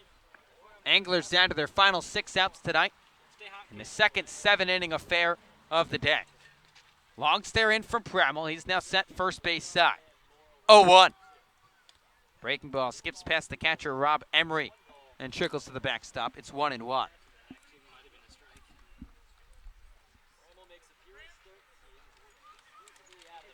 A defensive change for the Orleans Firebirds as well. 1-1. Fastball drifts outside. It's 2 balls and 1 strike. Jacob Hurtubise has come on to play center field for the Orleans Firebirds. He'll replace Max Troiani here at Eldridge Park. 2-1 from Pramel. Fastball dots the outside corner. It's 2-2. So the Birds trying to shore things up and pick up win number 22 of the summer. Pramel set at the belt. Here's the 2-2 home. Breaking ball caught on a miss, strike 3. Pramel picks up where Schuster left off. Fans Huey Morrill with a breaking ball, and there's 1 away. So the Anglers now down to their final 5 outs. And Caden Polkovich, the center fielder from Oklahoma State, will dig in for the 3rd time. Right-hander set first pitch. Breaking ball drops Polkovich to a knee. He swings over the top for strike 1. Polkovich is 1 for 2 tonight as one of the 4 hits for the Anglers. The 0-1. Breaking ball corked into the first base dugout. Wakes up the end of the Birds bench. It's 0-2. If you're a little tired from the doubleheader today, you woke up now down there in the first base dugout. Top of the 6th at Eldridge Park. Orleans 3, Chatham 0. 0-2 from Pramel. Breaking ball tails outside. It's 1-2. Birds got 5 shutout innings from Jared Schuster.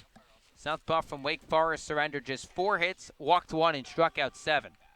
Now the 6'4" right-hander Jeff Pramel comes set. 1-2. Breaking ball flared the other way. Tanner Murray, the shortstop, leaps, makes the grab for the 2nd out of the inning. Polkovich hit it on the screws, but Murray took a step to his right, left his feet to make the play. Well, we've seen it from Tanner Murray all year long, making plays like that, using all of his sight to his advantage to get that ball. So Jorge Arenas, second baseman from Stetson, will try and extend the inning. First pitch. Breaking ball caught on a miss for strike 1. For Arenas, he's 0 for 2 tonight. Struck out swinging his first time up. Pramel looking for a 1-2-3 sixth before presumably coming back out for the seventh to shut the door. Pramel set first base side, 0-1. Breaking ball catches the outside corner. Arenas doesn't like the call. It's no balls and 2 strikes. Polkovich sporting the blue bat with pine tar all over the handle. Rather Arenas. Here's the 0-2. Fastball outside, it's 1-2. 2 quick outs for Jeff Pramel in this inning. This game has been just a steamboat through the waters in Eldridge Park tonight. Orleans up by 3 runs in the 6th. 1-2. Breaking ball skips in low. It's 2 balls and 2 strikes. Brady Smith, first baseman from Florida, waits on deck if Arenas finds a way on. Arenas steps in from the right side. Here's the 2-2. Breaking ball skied a mile high left side into foul ground. Third baseman Shea Whitcomb drifts into foul territory. He'll watch it sail out of play, and we'll do it again.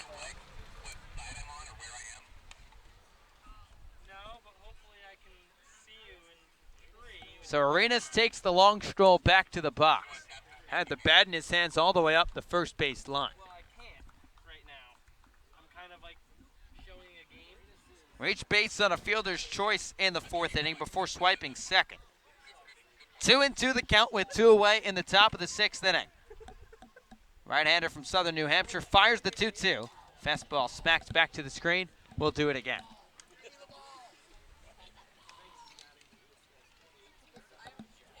Seven pitches deep in this battle between Pramel and Arenas. Memphis thrown 15 pitches out of the Firebirds bullpen so far. Here's the 8th pitch of the AB. Breaking ball taken outside, though appeal down to first. He did not go. 9 Firebirds started walking towards the first base dugout, but the home plate umpire Jeff Merzell rules it ball 3, and Patrick Burns says Jorge Arenas laid off of a swing. It's been tough to be an umpire tonight in this ball game. So the count runs full to Jorge Arenas. Here's the pitch. Breaking ball downstairs, ball 4. Arenas works his way back from behind in the count. Works the second free pass of the night for the Anglers. And that'll bring up the cleanup man, Brady Smith. Both of these sides have been frustrated with the umpiring the last few days on Cape Cod. Both Dennis Cook and Tom Holliday tossed a couple nights ago for Chatham. Kelly Nicholson thrown out of the ball game as well 2 nights ago. Separate ball games, but both flustered with the umpires. First pitch to Smith. Fastball outside for ball 1. I believe it was back-to-back days, I think, or there was a day separation between Holiday's and Kelly Nicholson's. Rob Emery, the veteran catcher from San Francisco, going to walk his way out to the mound. Just try and calm down Jeff Pramel.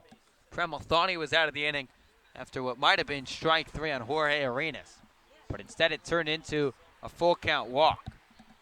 Yeah, it can be tough on the mental side of things because you know you should be back in the dugout. It's in the top of the fence cheering on your teammates, trying to score some more runs, but instead you're still out there laboring on the mound. Orleans leads Chatham 3-0 in the top of the 6th at Eldridge Park. Pramel's 1-0. Breaking ball swung over the top of it's 1-1. Arenas is aboard at first. He already stole a base tonight. That was his 4th bag of the summer. Second baseman from Stetson extending his lead, being held on by Trevin Iscara. Pramel set the 1-1. Breaking ball drops it on the outside corner. It's 1-2.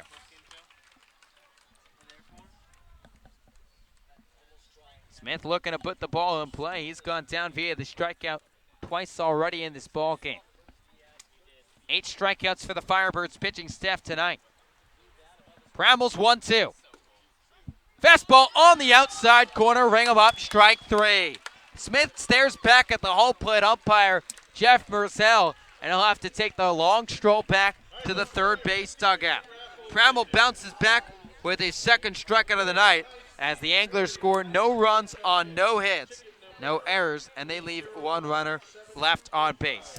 After 5.5 at Eldridge Park, it's the Firebirds 3, Anglers 0, And let's send it over to Scotty Gange, who's well beyond the Eldridge Park confines, it seems, for another edition of Seeking Scotty. Dude, okay, it's the last Seeking Scotty of the regular season. So I think I made it my best Seeking Scotty of the regular season. That's your clue. I'll give you some hints along the way because I do hope you guys find me. I've got a bit of a bird's eye view. I'm far, far away. And I'll let you guys and Bryce try to find me. I'm the one in the red, by the way. Ooh, this is a tough one, Scotty. I don't know about this. No, I didn't give you much. Okay, I'll give you. I'm in the left half of the field. So between center field and left field, beyond the fence. I'll make it easy for you guys because I did make really today hard. Are you? You're definitely probably in a tree out towards the green You wall know out I'm there. in a tree. Yeah, you're in a tree by the gazebo out there. Can you find me? Well, baseball is about to be played, so we'll have to send it back to baseball. Another point. Bottom of the sixth at Eldridge Park. Orleans on top of Chatham 3-0. First pitch from Jake Hamilton to Rob Emery. A fastball downstairs for ball one.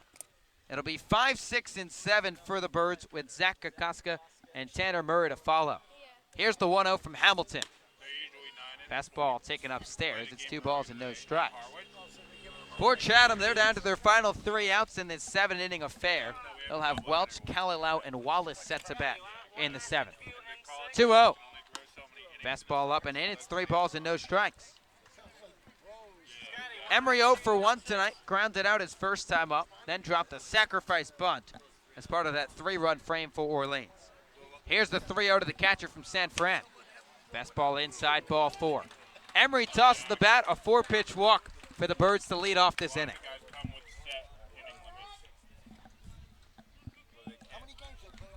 So Zach Daniels will come in as a pinch runner at first base.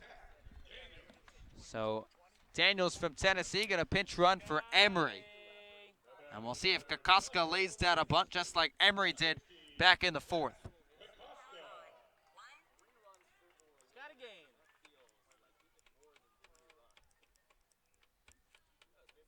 Firebirds 3, Anglers nothing. First pitch to Zach Kokoska, squares around, bunts through a fastball into the glove of Keaton Rice for strike 1. Kokoska is single his last debut and came around to score. Birds looking to tack on an insurance tally here at Eldridge Park. Already leading the Anglers 3-0.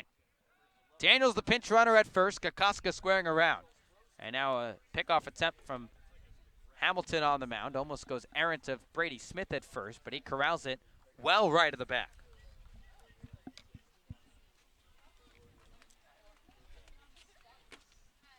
Third baseman Paxton Wallace in on the grass, expecting the bunt from Zach Kokoska.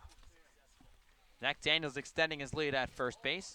The 0-1 chopped to the third base side, fielded by Paxton Wallace in foul ground, and it's no balls and 2 strikes.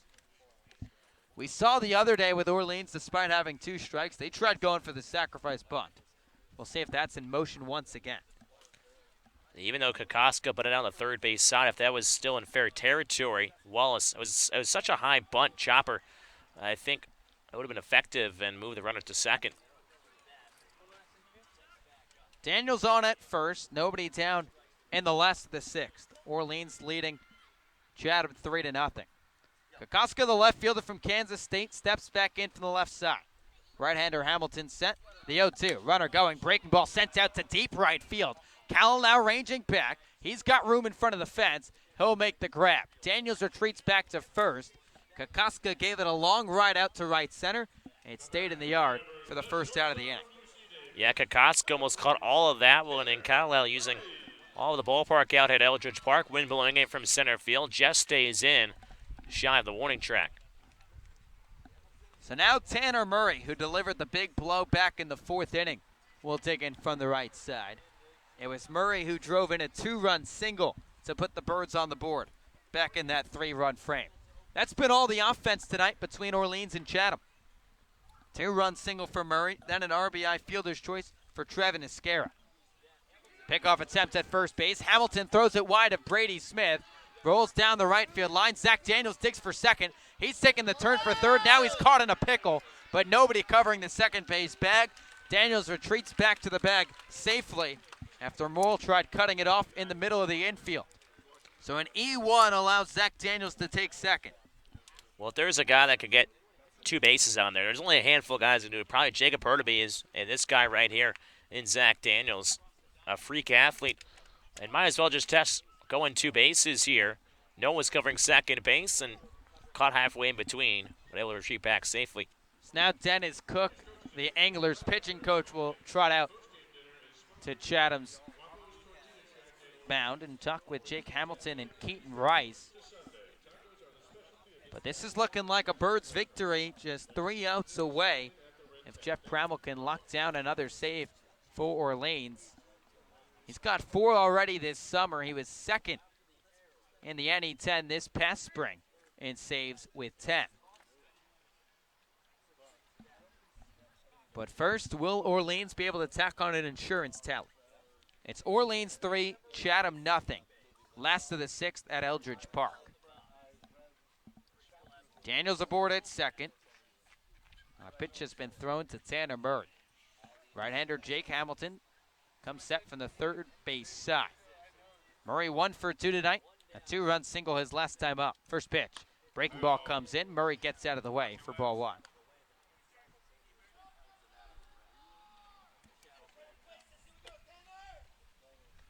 Double N, double R, as he's called by George the Firebird.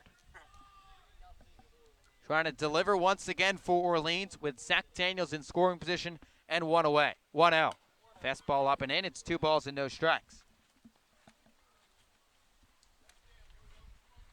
For Murray, he's got 13 RBIs this summer. Has found his way against the Chatham Anglers. 5 for 12 against Tom Holliday's club. Daniels being held on by Arenas at second. The 2-0 home. Chin music up and in. It's 3 balls and no strikes. So first base open. And Tanner Murray ahead in the count. 3 balls and no strikes. We'll see if he's given the green light here. Guy swinging a hot bat at the dish. We'll have to see. Daniels off of second. The 3-0. Murray taken all the way. Takes a fastball in the strike zone. It's 3-1. Murray got ready to trot down to first base. Thought he had a free pass. Murray steps back in from the right side. A right-hander out of Wichita State, Jake Hamilton, back on first base side of the rubber. Hamilton comes set. The 3-1. Fastball up in the zone. Cut on and miss. And the count runs full. Firebirds 3 runs on 5 hits, no errors, and 4 runners left on base. For Chatham, it's no runs on 4 hits, 1 error, and 4 runners left on. Murray trying to give the Birds a lift en route. It's a possible win number 22. Payoff pitch. Fastball cut on and missed, strike 3. Jake Hamilton worked his way back behind the count, 3 balls and no strikes. Fires 3 straight heaters and fools Tanner Murray for the second out.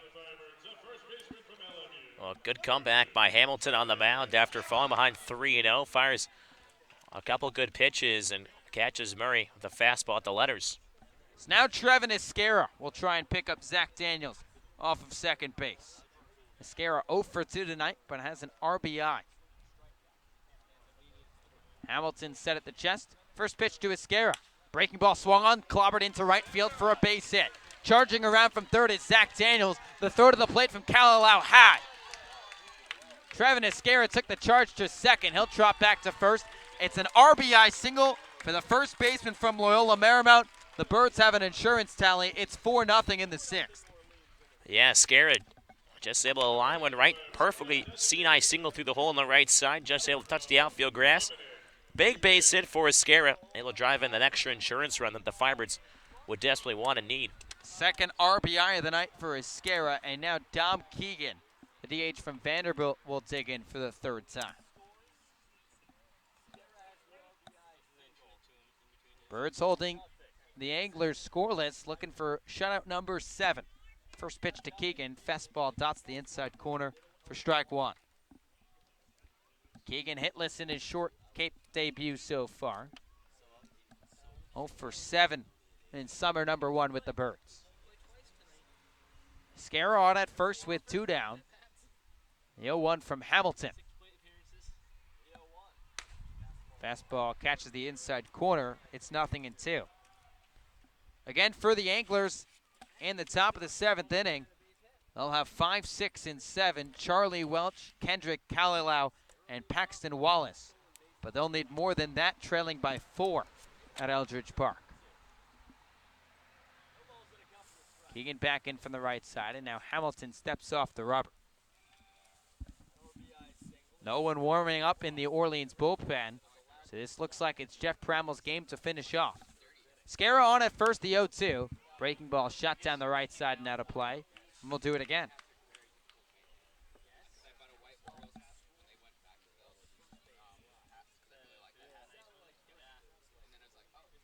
Birds got 5 scoreless from Jared Schuster to start this ball game for a shutdown 6th from Jeff Prammel. 0-2. Fastball up and away. It's 1-2.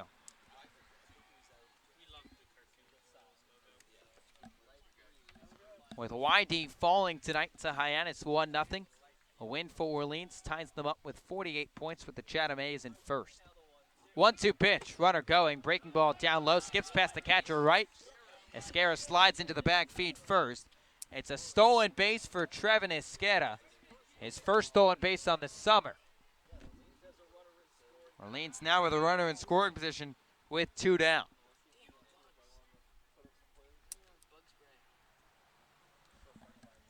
Firebirds 4, Anglers 0. Bottom half of the 6th at Eldridge Park. And Tom Keegan looking for his first hit as a Firebird. Here's the 2-2. Fastball up and away, waved out and missed for strike 3. Keegan goes down hacking. Hamilton bounces back with a punch out, but not before the Birds score 1 run on a 1 hit, 1 error, and 1 runner left on base. Last chance for the Chatham Anglers with the Firebirds leading 4-0 after 6 innings. We'll send it over to Scotty Gage once again. Hey, thanks, Josh. First off, this is the most comfortable interview I've ever had. Here with Nathan Guerin, you're running the scoreboard. You've been with the team for 16 years. Here we are in the end of 2019. Thanks for hanging out, and how fun has this season been for you? It's been a lot of fun. I love working the scoreboard. I love hitting the music up. It's been a lot of fun. So you're the music man, too? Yeah, absolutely. My goodness. All right, what's the game plan when you're out here doing music? I know it's a different song every inning. Do you have a favorite song? Any rituals, anything like that? Old Dominion is definitely a favorite. So I pick one of their songs at least once a night. I have a couple songs that general manager and assistant general manager have banned from us. And I ban all the Red Sox favorites when the Whitey Red Sox are here. So. Hey, then, that's awesome. I know he started as a 7-year-old bat boy with the Firebirds, and here you are 23 years old, 16 years into life with the Firebirds. How cool is that for you, and what really stands out most to you? It's been amazing. I just love, back when I was a bat kid especially, all these guys were big brothers to me. They were all so much older than me, but now, I don't think there's anybody older than me on the team. I think everybody's younger now. So it's been nuts. That's a funny kind of twist around. Look at that. You're fixing the music and mid-interview. This guy's a superstar. Hey, before I let you go, when you think of the 2019 season, what's been your favorite memory of this year? The All-Star game was definitely a lot of fun. I was at Fenway for one of the All-Star games as a bat boy, and then just having it back here in Orleans, it was a lot of fun. Hey, man, that was fun. Nathan, thanks so much for the time, man. You're a superstar. Guys, we'll send it back to you. Fun day of baseball here. Top of the 7th at Eldridge Park. Orleans on top of Chatham, 4-0. Jeff Prammel looking for the 6-out save. 1-0 to Charlie Welch. Hammer to the left side. Gobbled up by the third baseman, Shea Whitcomb. Throws on to first, and the Anglers down to their final 2 outs. So Prammel entered the ball game in the 6th inning. The Birds were leading 3-0 at the time, but thanks to a Trevin Esquera RBI single, it's now a 4-0 lead. David Avidia has come on as a defensive change for the Orleans Firebirds. He'll do the catching in the 7th inning. First pitch to Kendrick Kalilau. Fastball roped into center field for a base hit. Kalilau aboard for the 2nd time tonight. He just picks up the 5th hit of the night for the Chatham Anglers. And now the tying run waiting in the hole for the Anglers if the next guys get on.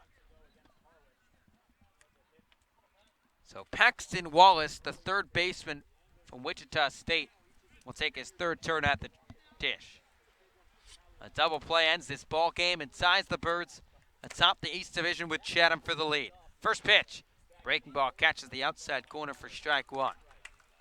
For Pramel, this is something he's used to doing. A closer at Southern New Hampshire racked up 10 saves this past spring. 0-1 from the right-hander. Breaking ball drops on the outside corner. It's 0-2. Rising junior from Bridgewater, New Jersey, started this summer as the Birds' closer. Picked up 4 saves. It's now Connor Pellerin, but on a night Pellerin's unavailable, it's Pramel to finish this one off. 0-2. Fastball tails outside. It's 1-2. Orleans 4, Chatham 0. Last chance for the Anglers in this ball game. We'll play 7 at the most tonight. Second game of a split doubleheader on the Cape. 1-2 pitch. Breaking ball, cut on and miss, strike 3. Third strikeout of the night for Jeff Pramel. Got Paxton Wallace with the hook, and the Anglers are down to their final out. Well, it's been a complete pitching performance up until this point from Jared Schuster. Now Jeff Pramel. Both of them really bringing their A-game here just before we start to get into the playoffs. So Keaton Rice, the last chance for the Chatham Anglers. First pitch from Pramel. Fastball ripped out and missed for strike 1. Rice 0 for 2 tonight with 2 strikeouts. Left-hander just 2 for his last 26. Right-hander Pramel working from the first base side of the rubber. Bird staring down win number 22.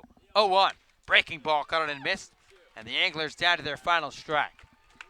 Kalalau on at first. 2 outs in the top of the 7th inning. Orleans on top of Chatham. 4-0. Right-hander Pramel set at the belt. The 0-2. Fastball just taken outside. It's 1-2. It's been that outside corner we've seen Schuster live out on, and now Pramel. A large eruption from the Birds dugout. They didn't get the call. 1-2. Breaking ball tails inside. It's 2 balls and 2 strikes. 2-strike clap picking up at Eldridge Park. Anglers down to their final strike. Pramel stares into the catcher Ravidia. Now the right-hander set. Here's the 2-2. Breaking ball on the inside corner. Got him, strike 3. Jeff Pramel freezes Keaton Rice, and the ball game is over. The Orleans Firebirds shut out the Chatham Anglers 4-0 at Eldridge Park. And just like that, the Birds are tied with the Anglers atop the East Division with 48 points. And the Birds have risen like phoenixes here in the fire. Heading into the postseason, the Firebirds really just complete victories out here. And today, as they sweep the doubleheader in Harwich earlier in the day, and now at Chatham at night with another shutout for the Firebirds. And do we expect less from this pitching? Jared Schuster just threw an absolute gem today for the Firebirds, and followed by Jeff Pramel. They only use 4 pitchers between both games as well today. Seminaris and Wallace in game 1, and and Schuster, followed by Jeff Pramel to close out this ball game. So I think if you're on the coaching side as well, that's also a big A+. You pick up 2 victories as well. Jared Schuster went the first 5 innings, just surrendered 4 hits, walked 1, and struck out 7. He advances to 4-0 on the summer. Riley Boyd falls to 0-1, and Jeff Pramel, his 5th save of the summer, as Orleans scores 4 runs on 6 hits, no errors, and the Birds leave 5 runners left on base. For the Chatham Anglers, the A's score no runs on 5 hits, 1 error, and 5 runners left on base in a game that took just an hour and 41 at Eldridge Park. Yeah, a game that did not take that long, especially when you have a pitcher like Jared Schuster on the mound, loves to work quickly, and was just absolutely throwing the ball spectacular today. Again, the Hyannis Harbor Hawks defeating the YD Red Sox 1-0, gives the Firebirds a big boost. Now leapfrog YD, and now are tied with Chatham for first place with 48 points. 2 games to go here in the regular season for the Birds and the Anglers as well. YD just 1 game tomorrow night at home against the Harbor Hawks. As we'll take a look also at the out-of-town scoreboard once again, a check-in on the Harwich Mariners and the Brewster Whitecaps. Mariners still holding a 6-0 lead in the bottom of the 6th. Again, Hyannis defeating YD earlier. Falmouth defeats the Kettleers 6-4. Bourne 14-6 victory over the Gatemen at Doran Park earlier today. Again, Chatham dropped 2 games in this doubleheader. Firebirds pick up 2 big 4 points. As the Firebirds, strong pitch performance from Jared Schuster. He'll be joining us here in just a second. Scotty Gaines has pulled aside Tanner Murray, who delivered a big base hit in that 3-run 4th inning. And now Scotty Gaines has Tanner Murray, so we'll send it over to him. We're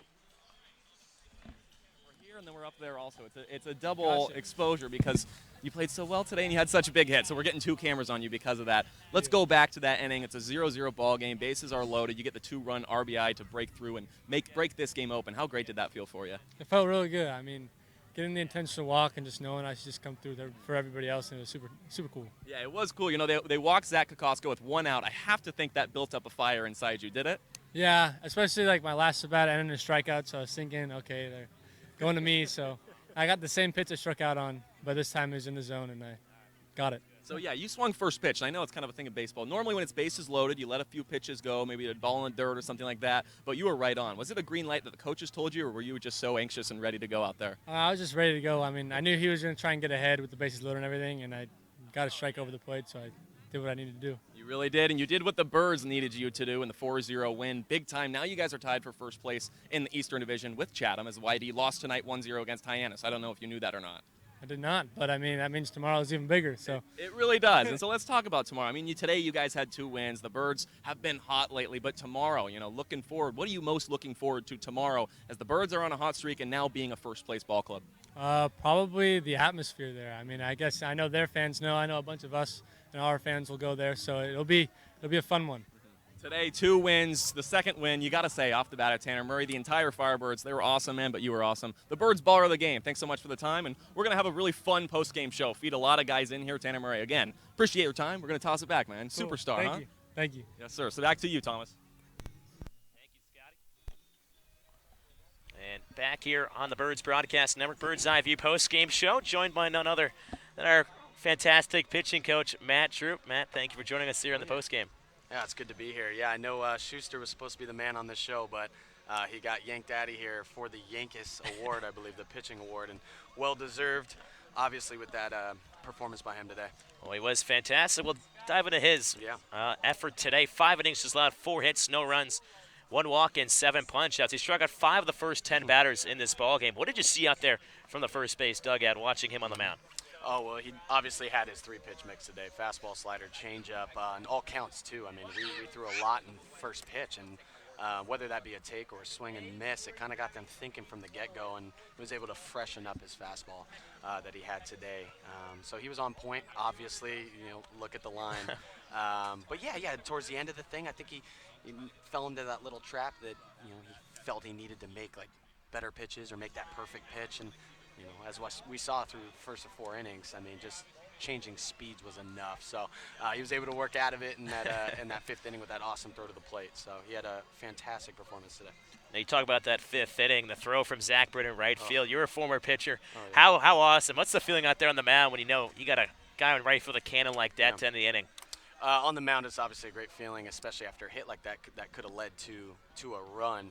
But as a coach, you know, my perspective from the dugout, I'm thinking, you know, how am I going to get Zach Britton on the mound here moving forward? So I was a host from right field. Yeah, what's the velocity on that from the outfield? 95? Definitely 90 plus, and that'll play. We had 2 good ones today. Max threw a guy out in the first game too. So outstanding defense, which is always good to have when you're a pitcher, man. When you have great catching and great defense behind you, it makes the world a lot easier for you out there when you're just grinding pitch to pitch when you have help behind you. So shout out to them, no doubt. Shout out to David and Rob, and Rob did fantastic today, and shout out to the defense.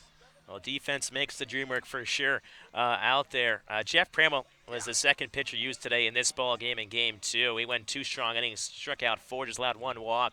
What's it like to have 2 guys down the bullpen like Connor Peller and Jeff Pramel, even Nick Garcia, guys that kind of close games back at school, come here to the Cape, and you can use them in long relief roles? It's been great, and yeah, we have used Pramel, and I think he went 4 not too long ago, maybe a week or so ago, to be able to have that Whether you need the long or the short, is great. Being the pitching coach here and our staff, having multiple options to do this, especially when we just don't have many arms like all the other teams this late in the season, and going into the playoffs, we kind of got that on our minds too. So to have options in the bullpen has been fantastic all summer and making strides, different changes that we've been making, and they're running with it, and they're, I'm just along for the ride, and they've been great. Well, just one more question for you here. You're a former player, now you're a coach. You know what it's like to pitch in big-time situations, College World Series. Now Cape League playoffs just coming up in a bit. What are some feelings? And maybe talk about a memory maybe you had when you're here on the Cape in the playoffs. I'm very excited for that. So in 2013, we made the postseason, and we actually made it to the championship series against Katuitt and ultimately dropping it.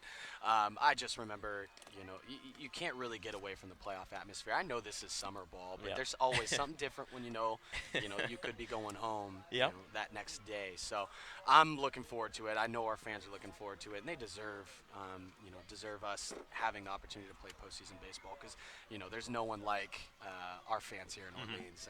You come out to a ball game and you'll see it for yourself if you don't believe me. But we're excited for the postseason, and we got some good arms matching up here moving forward.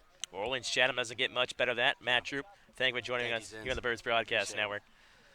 Again, that was Matt Troop, the pitching coach here for the Orleans Firebirds. Firebirds throw their 7th shutout of the season. That's a league-leading 7th shutout. Listen back to Scotty Gage behind the dish. We're taking a break from the players and coaches because we've got an MVP here, right, Marcella? Yeah. All right, Marcella is one of the Bat kids, and I know today was a big day. 4 runs for the Firebirds. It was a big day for you and the entire team, huh? Yeah, it was pretty big. So tell me, this was the last regular season home game of the season. You've gotten to be a Bat kid here in 2019. What's been your favorite part about this entire process? Growing close to the players, getting to know them, and I would say watching them play baseball. So. Do you have a favorite guy out there, somebody that you just root for a little more on the Birds? Either Eddie McCabe or Tanner Murray. They're good guys, huh? They really are. Yeah. Okay, tell me this. The Firebirds are in first place right now. There's 2 more games in the season and then the playoffs. Where do you see the Firebirds going the rest of the year? I personally see them getting close to the championship, potentially winning it, but they will get far. They really will, and you will get far because you're a superstar. We're going to do a special handshake. Thank you so much for your time, Marcella. We're going to rotate in because Jared Schuster, the superstar pitcher, he's going to come on here. So we'll call Jared. Jared, we're ready for you on the postgame show here, buddy. Thanks so much. Really do appreciate you. And he'll do a 1-2 switcheroo. Marcella, what a superstar of a Bat kid. And Jared, this one's for you, buddy.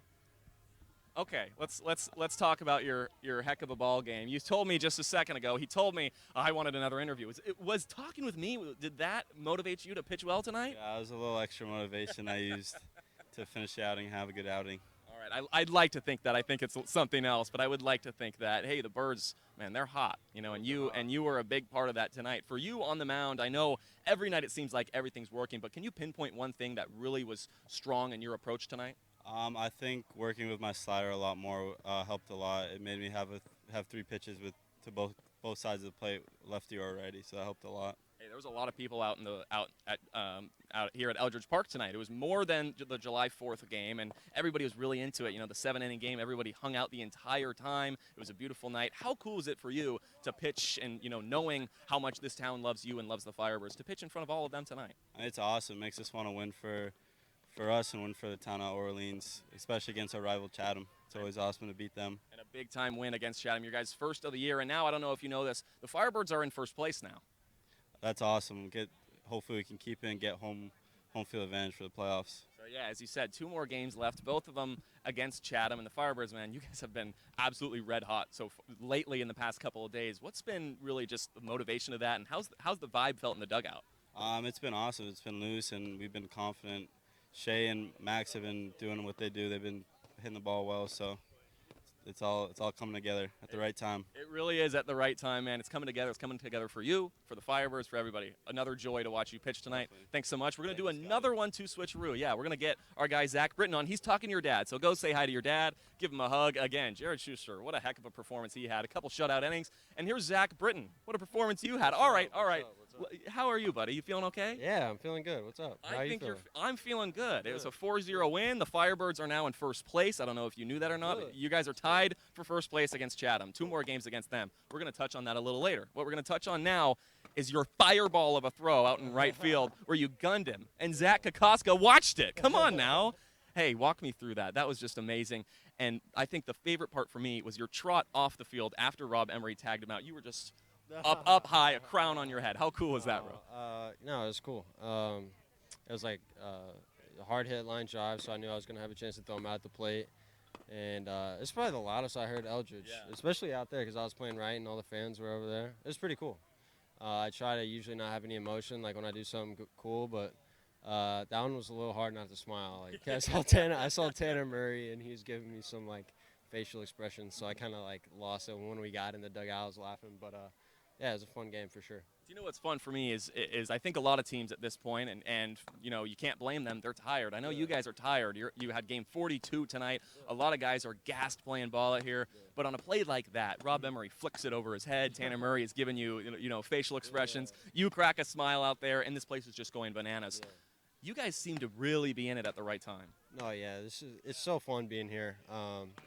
You know, playing with these guys, I think we're all really enjoying it, and we want to stay here for as long as we can. You know, we've made some great friends, and you know, these friendships are going to last a long time, and these memories are going to last a long time, and we don't want it to end right now. So we're just playing with that on our shoulders. It's all about competing for you guys. 2 more games against Chatham tomorrow and the next day, both at Chatham. What are you looking forward to most in those matchups? You know, we're just looking forward to the opportunity to play baseball and play on a great field over there in Chatham and play a good team. So we're just excited to come out and play. Hey, I'm excited to watch. Fantastic job today. We'll see you around, all right? Yeah, that a baby. Come on, we got to get Alec Hendon in here now. Zach Britton, thanks again, buddy. What a superstar he was today. I mean, that throw from Zach Britton, man. Get Rob Emery. He went to the side, caught it, tagged him out, flicked the ball over. The place went crazy. That was a special moment. For me, I think it was probably one of the coolest moments of the summer, Alec. Absolutely. Big crowd here for the regular season finale. Thank you to all the town of Orleans, everybody who came out to support the Firebirds. Me and Eddie McCabe, we had a little message on Twitter between games 1 and 2. We said, come on, come fill the hill is what Eddie said. And they showed out tonight. Jared Schuster showed out tonight. Yeah. Tanner Murray showed out tonight. We showed out tonight, Scotty. We had a lot of fun tonight. He showed out tonight. Look at this polo. Oh, come on, man. Courtesy of Paige Thompson, our great media coordinator. We love Paige. Got to give him a shout out. Hey, I mean, that's the Firebirds. We are happy to be a part of that organization and to be a part of a proud organization and rep that well. So that's very fun for us. What we're going to do now, Eddie McCabe is out there. Yep. You and I, we're going to be stagnant in and out because we're going to get the players on because what a win it was in the last game of the regular season. So we're going to get Eddie McCabe, and he's going to come on. So, Alex, you're going to take a step out, and then we're going to bring you back in. And that's what we're going to do. It's a give and take, So Eddie McCabe, hello. I shake your hand, and I see you've got 2 new wristbands. I do. From your 2 sisters. That's pretty cool, and I think they're powering the Firebirds. They are for sure. Maria and Bridget made me these, so shout out to them. Yeah, we got a win. We got 2 wins today after they gave these to me. Felt like 4 days. Yeah, exactly. This was a long day, but we got 2 wins out of it, so we're happy. Okay, I'm going to tell you this. I don't know if you know. Everyone I've told on this post-game show so far has not known this. Okay. The Firebirds are now in first place. All right. We didn't know that, but of course that's what we're going for. That's what we were shooting for all along. So yeah, that's great. Dude, this is so fun for me to tell everybody. I've told them all. I'm like, hey, the Firebirds are tied for first. They had no idea. That's awesome. Hey, we're not done yet. So, we're gonna keep going. We're gonna keep going. That's the vibe I keep hearing. Yeah. What's the energy like in the dugout? Because it seems like it's so high and much higher than what I would think. Yeah, no, I think we're all excited. I think we know that we have a chance to do something special here. We've said it the entire year. We got a really good team, and everything's kind of clicking on all cylinders right now, which is the perfect time to do it right at the end of the season. But yeah, it's definitely exciting. Hey, man, the last regular season home game here at Eldridge Park. I know you guys are going to have a couple more as you clinch your playoff berth last night. But what's been your favorite single memory from 2019 regular season here at Eldridge? Oh man. I think tonight, honestly, if I have to pick one, I think tonight was really fun. I mean, I didn't get to play tonight, but just watching everyone with such a high energy, it felt like a playoff game tonight. Obviously, there were the fans were here. There were probably like 5,000 people here or something like that. But just the vibe in the dugout. Getting to watch everyone play with such high energy, I think that was my favorite memory so far of this summer for sure. Hey, it really was fun. We're going to get our guy, Mr. Kelly Nicholson, in here, so a little 1-2 switcheroo. We're going to let you go. Sure. Thanks so much for the time. Thank you, Scotty. Always a pleasure. Hey, this guy's a superstar. He has the career after baseball, after he makes it big time in baseball. He's going to come out here and be really a part of the chit-chatting glorified spectator, we like to say. Again, 4-0 win for the Firebirds tonight. Kelly Nicholson, he's in a conversation actually with Jared Schuster's parents right now. So in the meantime, we're going to bring our guy Alec Hendon on. Because, Alec, you do have a cool breakdown of the game. And Bryce, once he's done, we're going to get Kelly Nicholson on. He's a wanted man. Bryce Johnson, our producer, a special tip of the cap to him. I like to do it every day because he really is a special person. And it was a special night for the Firebirds, a special day, 2 W's, Alec. Yeah, crazy day. I was talking to the players when I talked to Tanner Murray post-game. He mentioned he had never been a part of anything like this where you can play double headers and travel ball and all that, but it's not usually 2 different ballparks and a big break in between. And then game 1, you have that hurdle of the really, really warm temperatures and the humidity. We were out there. We were drenched in sweat. We weren't even playing. It was a Huckleberry Finn. We were sitting under the tree. Yes, Come on exactly. Huckleberry Finn. Great reference there by Scotty. I really liked that one during game 1. Again, in the 3rd grade, I did not read the book. It was assigned. It was assigned. I spark noted it. Maybe. We apologize to Scotty's 3rd grade teacher. Mrs. Brinkley. Hey, how are you, Miss Brinkley? Okay, let's talk about the Firebirds. Hey, 2 W's tonight. They're in first place. A game against Chatham. A big game against Chatham tomorrow, and the next day too to recognize home field advantage. Right. I'm losing my words. Home field advantage and seeding going into the playoffs. Scotty, it's crazy to think yesterday the team clinched their playoff berth. Now they find themselves tied for first place. This is all about clicking at the right time, and this is exactly what this team is doing. We really have nothing really to complain about here in Orleans. We're having a great time. It's a beautiful evening now. The Birds are winning. The Birds are definitely hot. What more can we ask, Scotty? Come on now. The Birds are H-O-T hot. A special time today, and a special time really on the Bird's Eye View post-game show. For you watching from around the country, we salute you, as this has been a really fun year so far. 22 home games here at Eldridge Park, and what a special time this was. And Kelly Nicholson's going to come on. So, Alec, we're going to rotate you out. We're going to get him out of here. We're going to get our guy, Mr. Kelly Nicholson, in here. Hey, Coach, thanks for hanging out. What a fun day today was. 4-0 win against Chatham, and I think I would like to say probably the best crowd we've seen all season long here.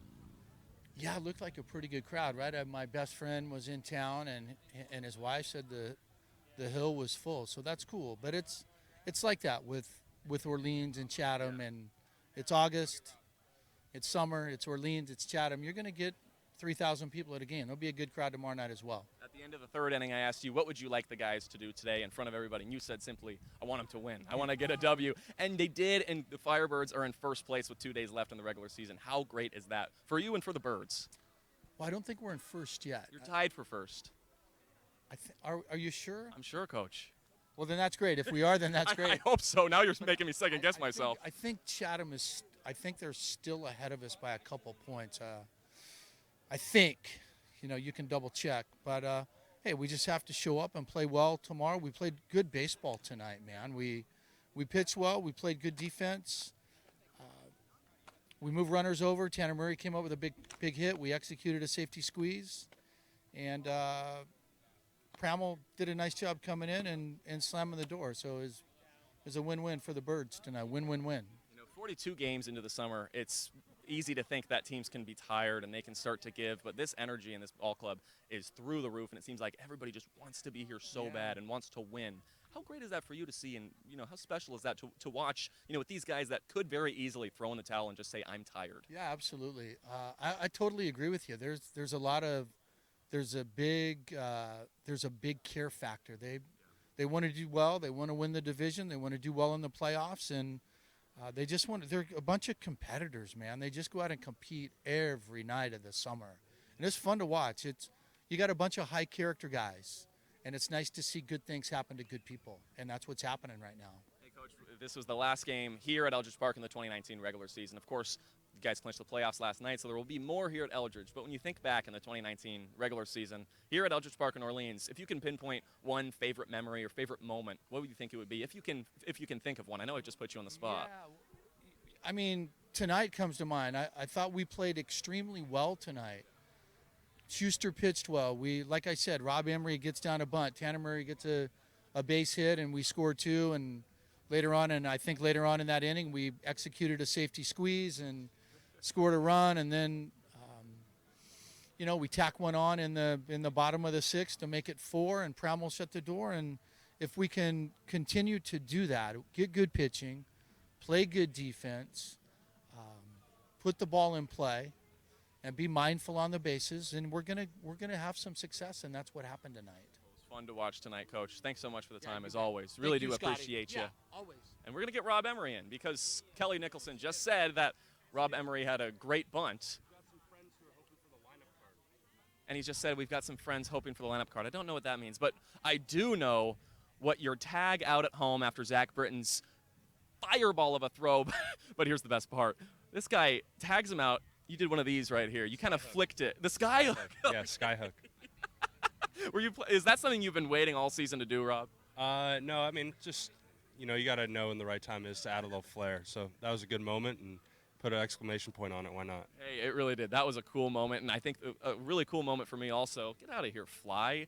Hey, they're just going over you because you had a cool play. Everybody wants to be around you, right? Yeah. Yeah, mosquitoes are relentless, Hey, but so are the Firebirds. I mean, you guys really are relentless. You guys have been on a tear lately, and I just said to Coach Kelly Nicholson, it can be really easy for all you guys to say, we've played 42 games. I'm tired. We've got 2 more games to go, and I don't want to play baseball anymore. But that's not what you guys are doing. You guys are all locked in, and the want to be here and want to win is astounding. What's that vibe like in the dugout? I mean, it starts with just a great group of guys on the team, really. I mean, there's no quit in this group. We struggled, but we're finding our groove now. And if you're going to be in it, you might as well win it, And we know how good of a team we are. We knew there's no way we shouldn't be in the playoffs, and we proved that. And now there's just been this window of opportunity, and that's the feeling on our team. It's like, hey, we've come all this way. Doesn't make sense to just cash it in now. We're going to go after it with everything we got and finish strong. And that's that's part of the culture here at Orleans. And we have a lot of really great guys on the team. I said that before, but I'll reiterate it. So those guys, we're going to come to play every night until the final out's made. If you're going to be in it, you might as well win it. Rob, thanks so much for the time. Awesome skyhook. Always a pleasure, Scotty. Always a pleasure. Thanks so much, man. Rob Emery, that's going to be the last guy of the Firebirds. On the post-game show, we're going to get Alec Hendon in here. Go enjoy your post-game meetup. I kept you a little too long, so you got to go get in the O. Rob Emery does. Give it up for the Birds, really. That's what Kelly Nicholson's going to say out there, and that's what we're saying here. A big day for the Firebirds, Alec. 4-0 win here. They got an 8-5 win in Game 1. That was at Harwich. I mean, what a special day. It really was for the Birds. Really, really was fun, Alec. It was a fun day. It was a long day. I bet we're all a little tired around here. We're going to go enjoy a nice post-game meal. Scotty killed it on the post-game show. Thomas and Josh killed it on the broadcast. Hey, Firebirds. Firebirds are always killing it. They're in first place at the moment, and we got a really fun one tomorrow at Veterans Field in Chatham. We're excited. I'm ready to get going. Is it 7 o'clock tomorrow yet? Tell me this: is it tied for first place now? Yes, sir. They are tied for first place, thanks to Yarmouth Dennis's loss today. Thank you to the Hyannis Harborhawks, who have nothing to play for, but pulled through today for the Firebirds and Chatham. So it's pretty much a 2-team horse at this race. We'll see how it goes. Okay, that's good, because Kelly Nicholson, I said, Coach, you guys are in first place, and he said, I don't know, are you sure? And I was like, I don't know if I'm sure or not. I really don't. And so everybody here that was watching this live, and for tomorrow when we get to post this, or maybe tonight, it just depends on the Wi-Fi situation here. Everybody that gets to understand what happened today. The Firebirds are in first place. The game against Chatham tomorrow, which will be a Thursday, if I'm correct. Yeah. So, okay. Yes. That's for first place. Yeah. Well, there's 2 games left in the regular season. We played 42. We'll definitely play tomorrow. Thursday is to be determined, but I would expect that. We as the Firebirds expect to see 2 games at Chatham, Wednesday and Thursday. Scotty and I are tired. We've had a lot of time in the sun, but we've had a lot of fun. It's fun in the sun here in Orleans. Fun under the lights. Again, 4-0 victory for the Firebirds. What a day it was. 2 W's, 8-5 at 2 at Harwich, 4-0 here at 7, now around 9:30 here Eastern time, if my watch is correct, against the Chatham Anglers. The Firebirds' first win against the Chatham Anglers. The biggest thing I took away in talking to all these guys, the want to win is here. And we'll end the Bird's Eye View post-game show on the best line I heard tonight from Rob Emery. Hey, if you're in it, you might as well win it. Thanks everybody.